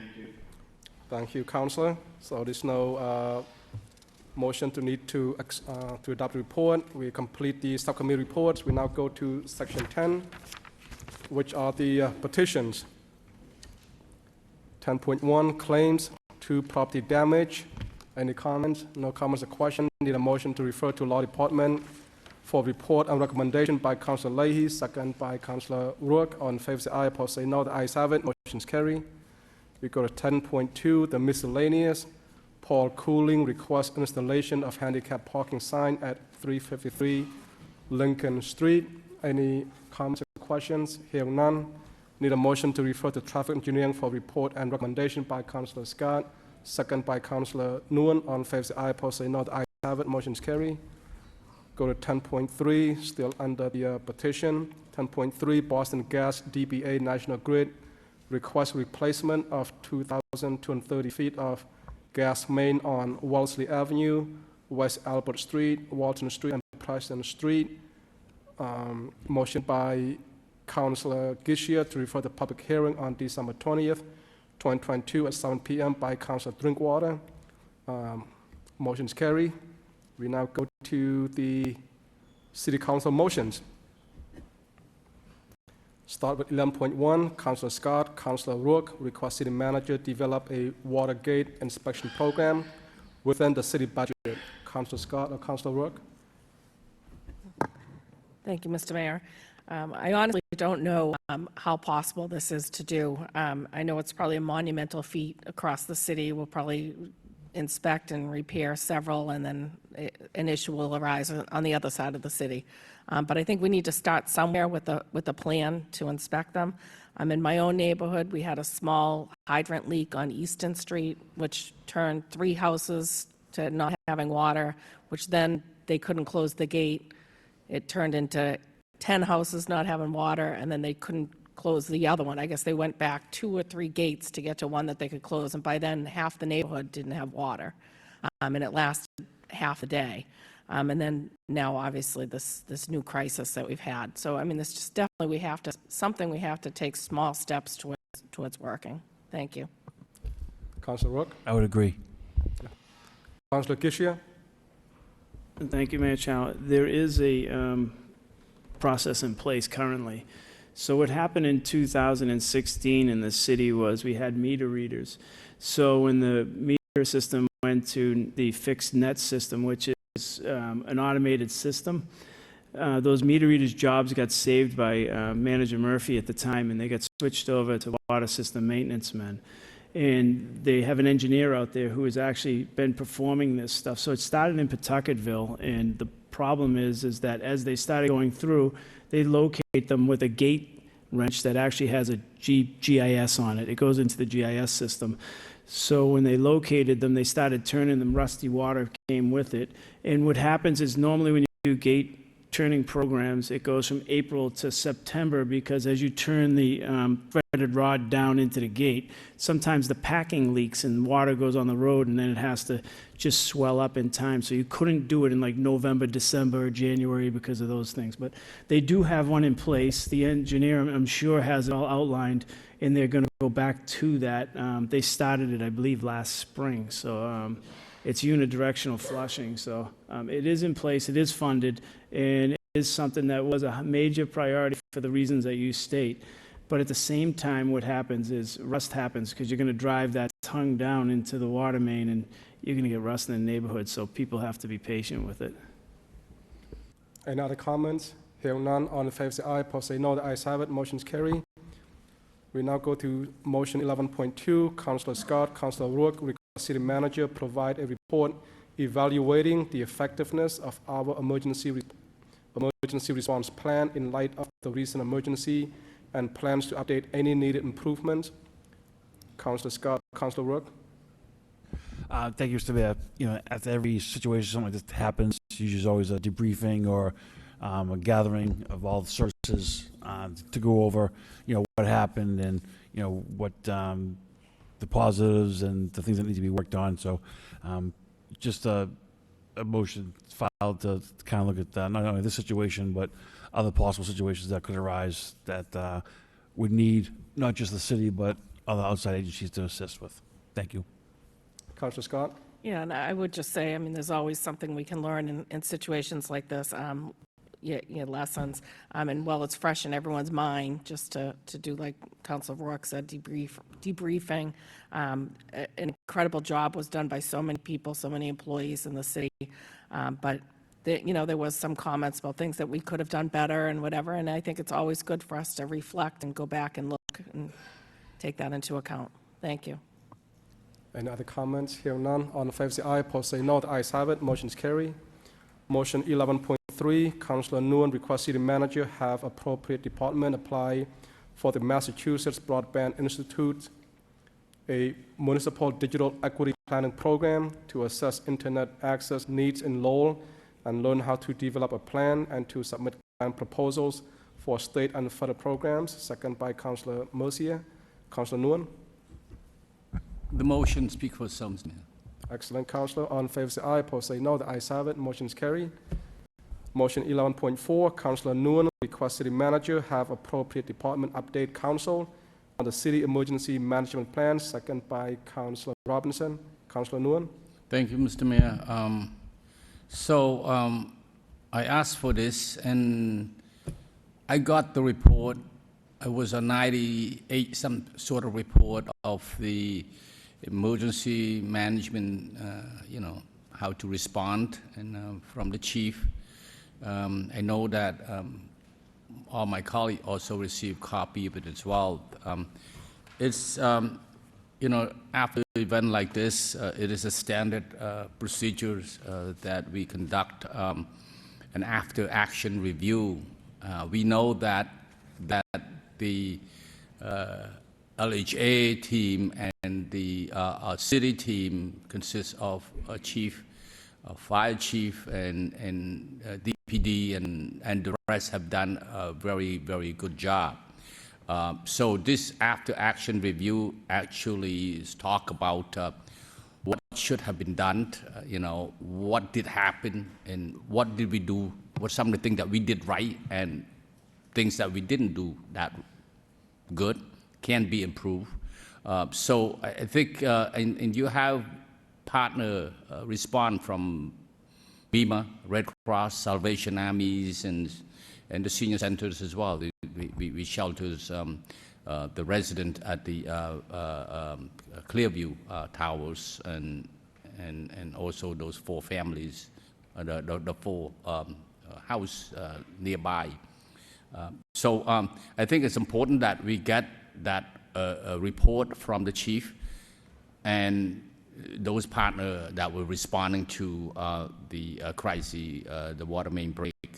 And that report certainly helped along the line of Councillor Scott and Councillor Roque.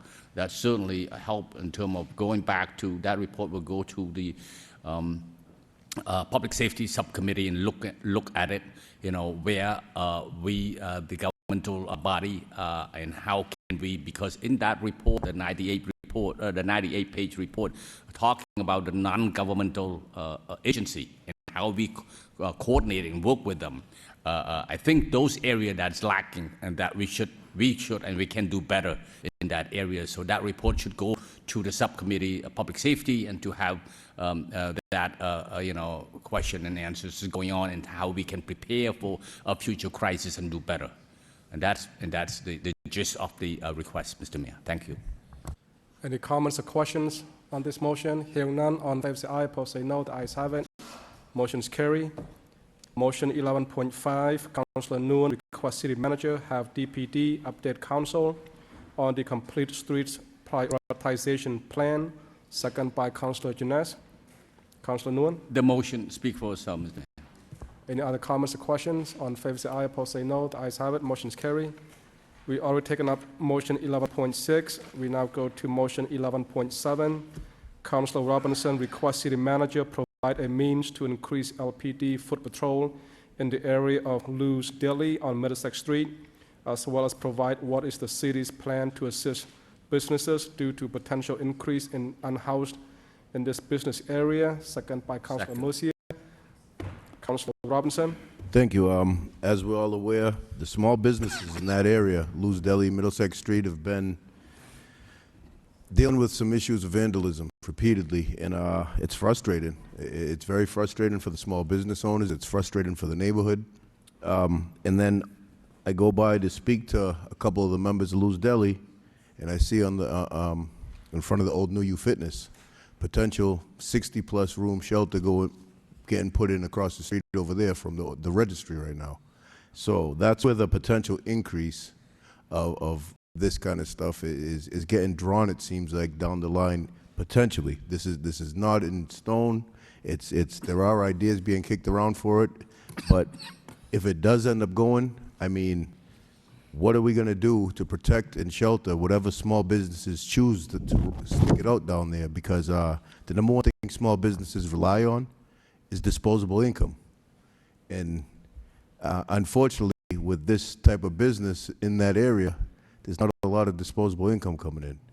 I don't know, something that popped in my mind from the cannabis subcommittee that we had last week, and I don't know if anyone's aware, I'd like to look into this.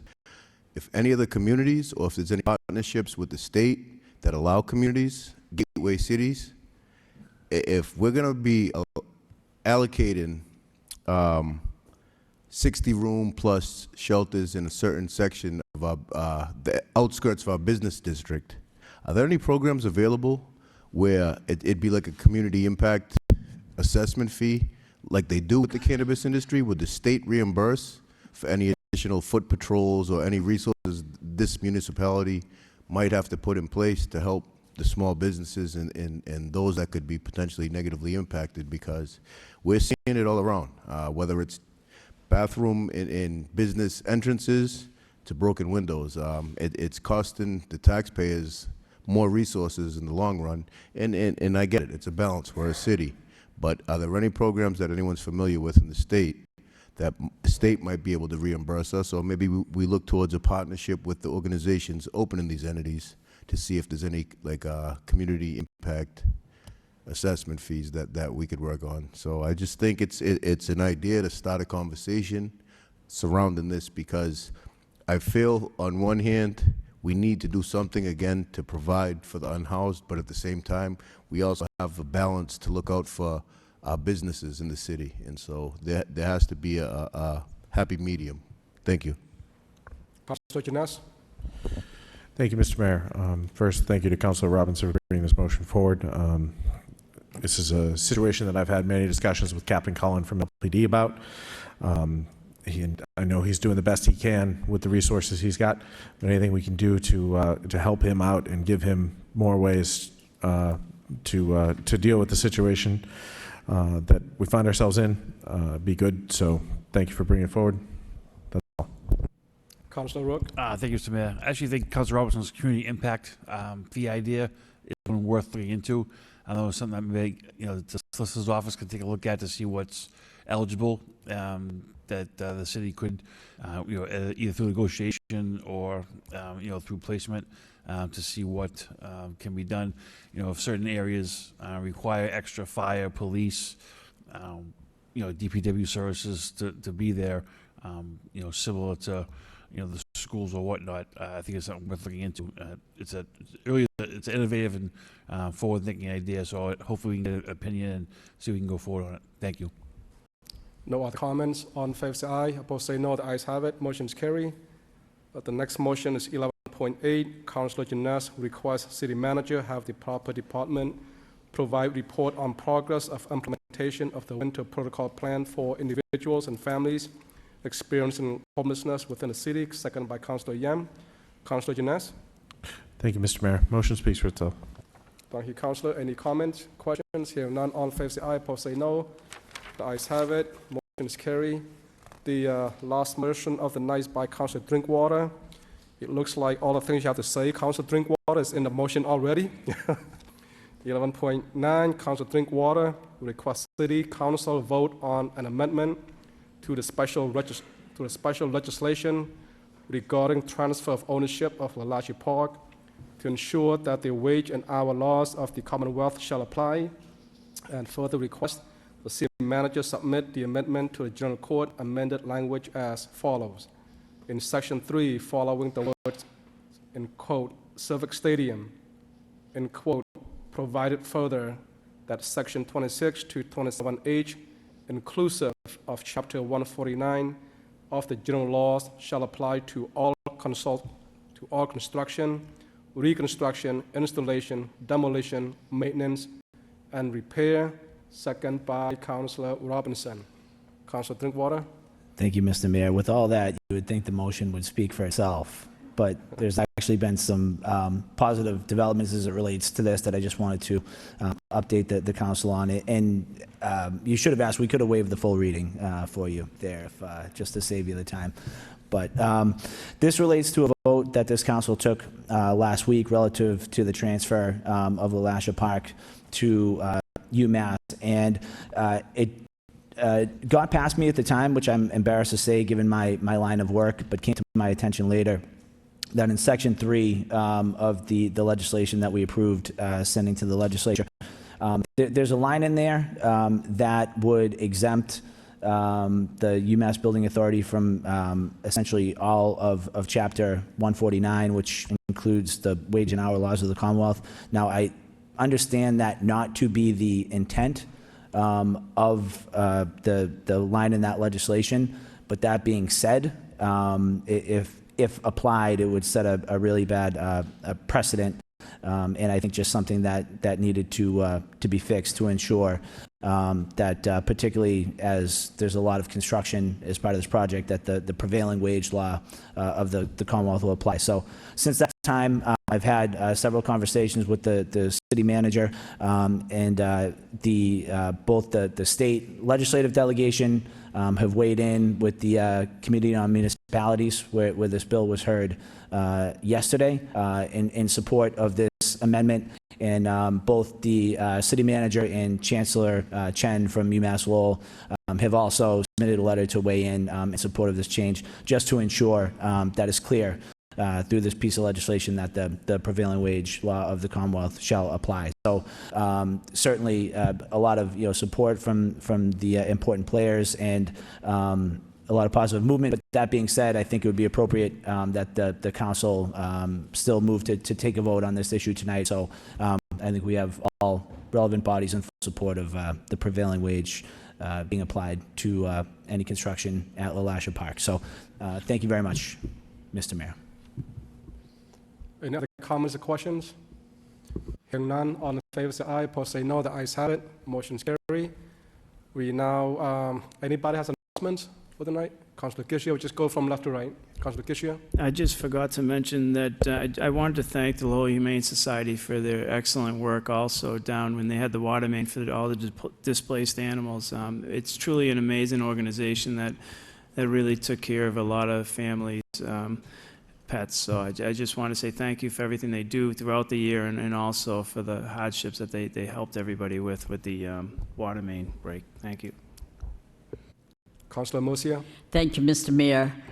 Now, the Salvation Army Radiothon is this Saturday, December 10th. It's from 6 a.m. to 2 p.m. And I'm asking the public if they could please help out with whatever you could afford. The money goes to a good cause, as you have seen already, the good things that they did recently with the flooding at the City View Apartments at our Shambo Towers. If you want to donate and not even get out of your car, I will be at the Owl Diner from 9 to 2.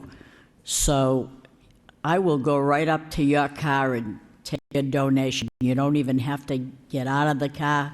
So thank you very much. Anybody else have their hands up on the right side? Anyone? Mr. Manager? Thank you very much, Mr. Mayor, and through you to the council and to the public. City Hall Holiday Open House will be next Tuesday, December 13th from 3 to 6 p.m. Get an opportunity to meet all city employees from all the different departments and view the holiday displays. I know that some of you have already commented on how the city manager's office is going to win. I hope that the clerk's office and the assessor's office has heard that. So, but you can get a free photo with Santa, enjoy light refreshments and some food and some entertainment by the Lowell Philharmonic Orchestra and a lot more. And if you could, once again, in staying with Christmas, please bring an unwrapped toy to support the Salvation Army Christmas Castle. And once again, to all the public, on behalf of the mayor and all of the city councilors, if you could please stop by anytime December 13th from 3 to 6 p.m. Would love to see you here and start the holiday season. Thank you very much, Mr. Mayor. Any other announcements? Thank you, Mr. Manager.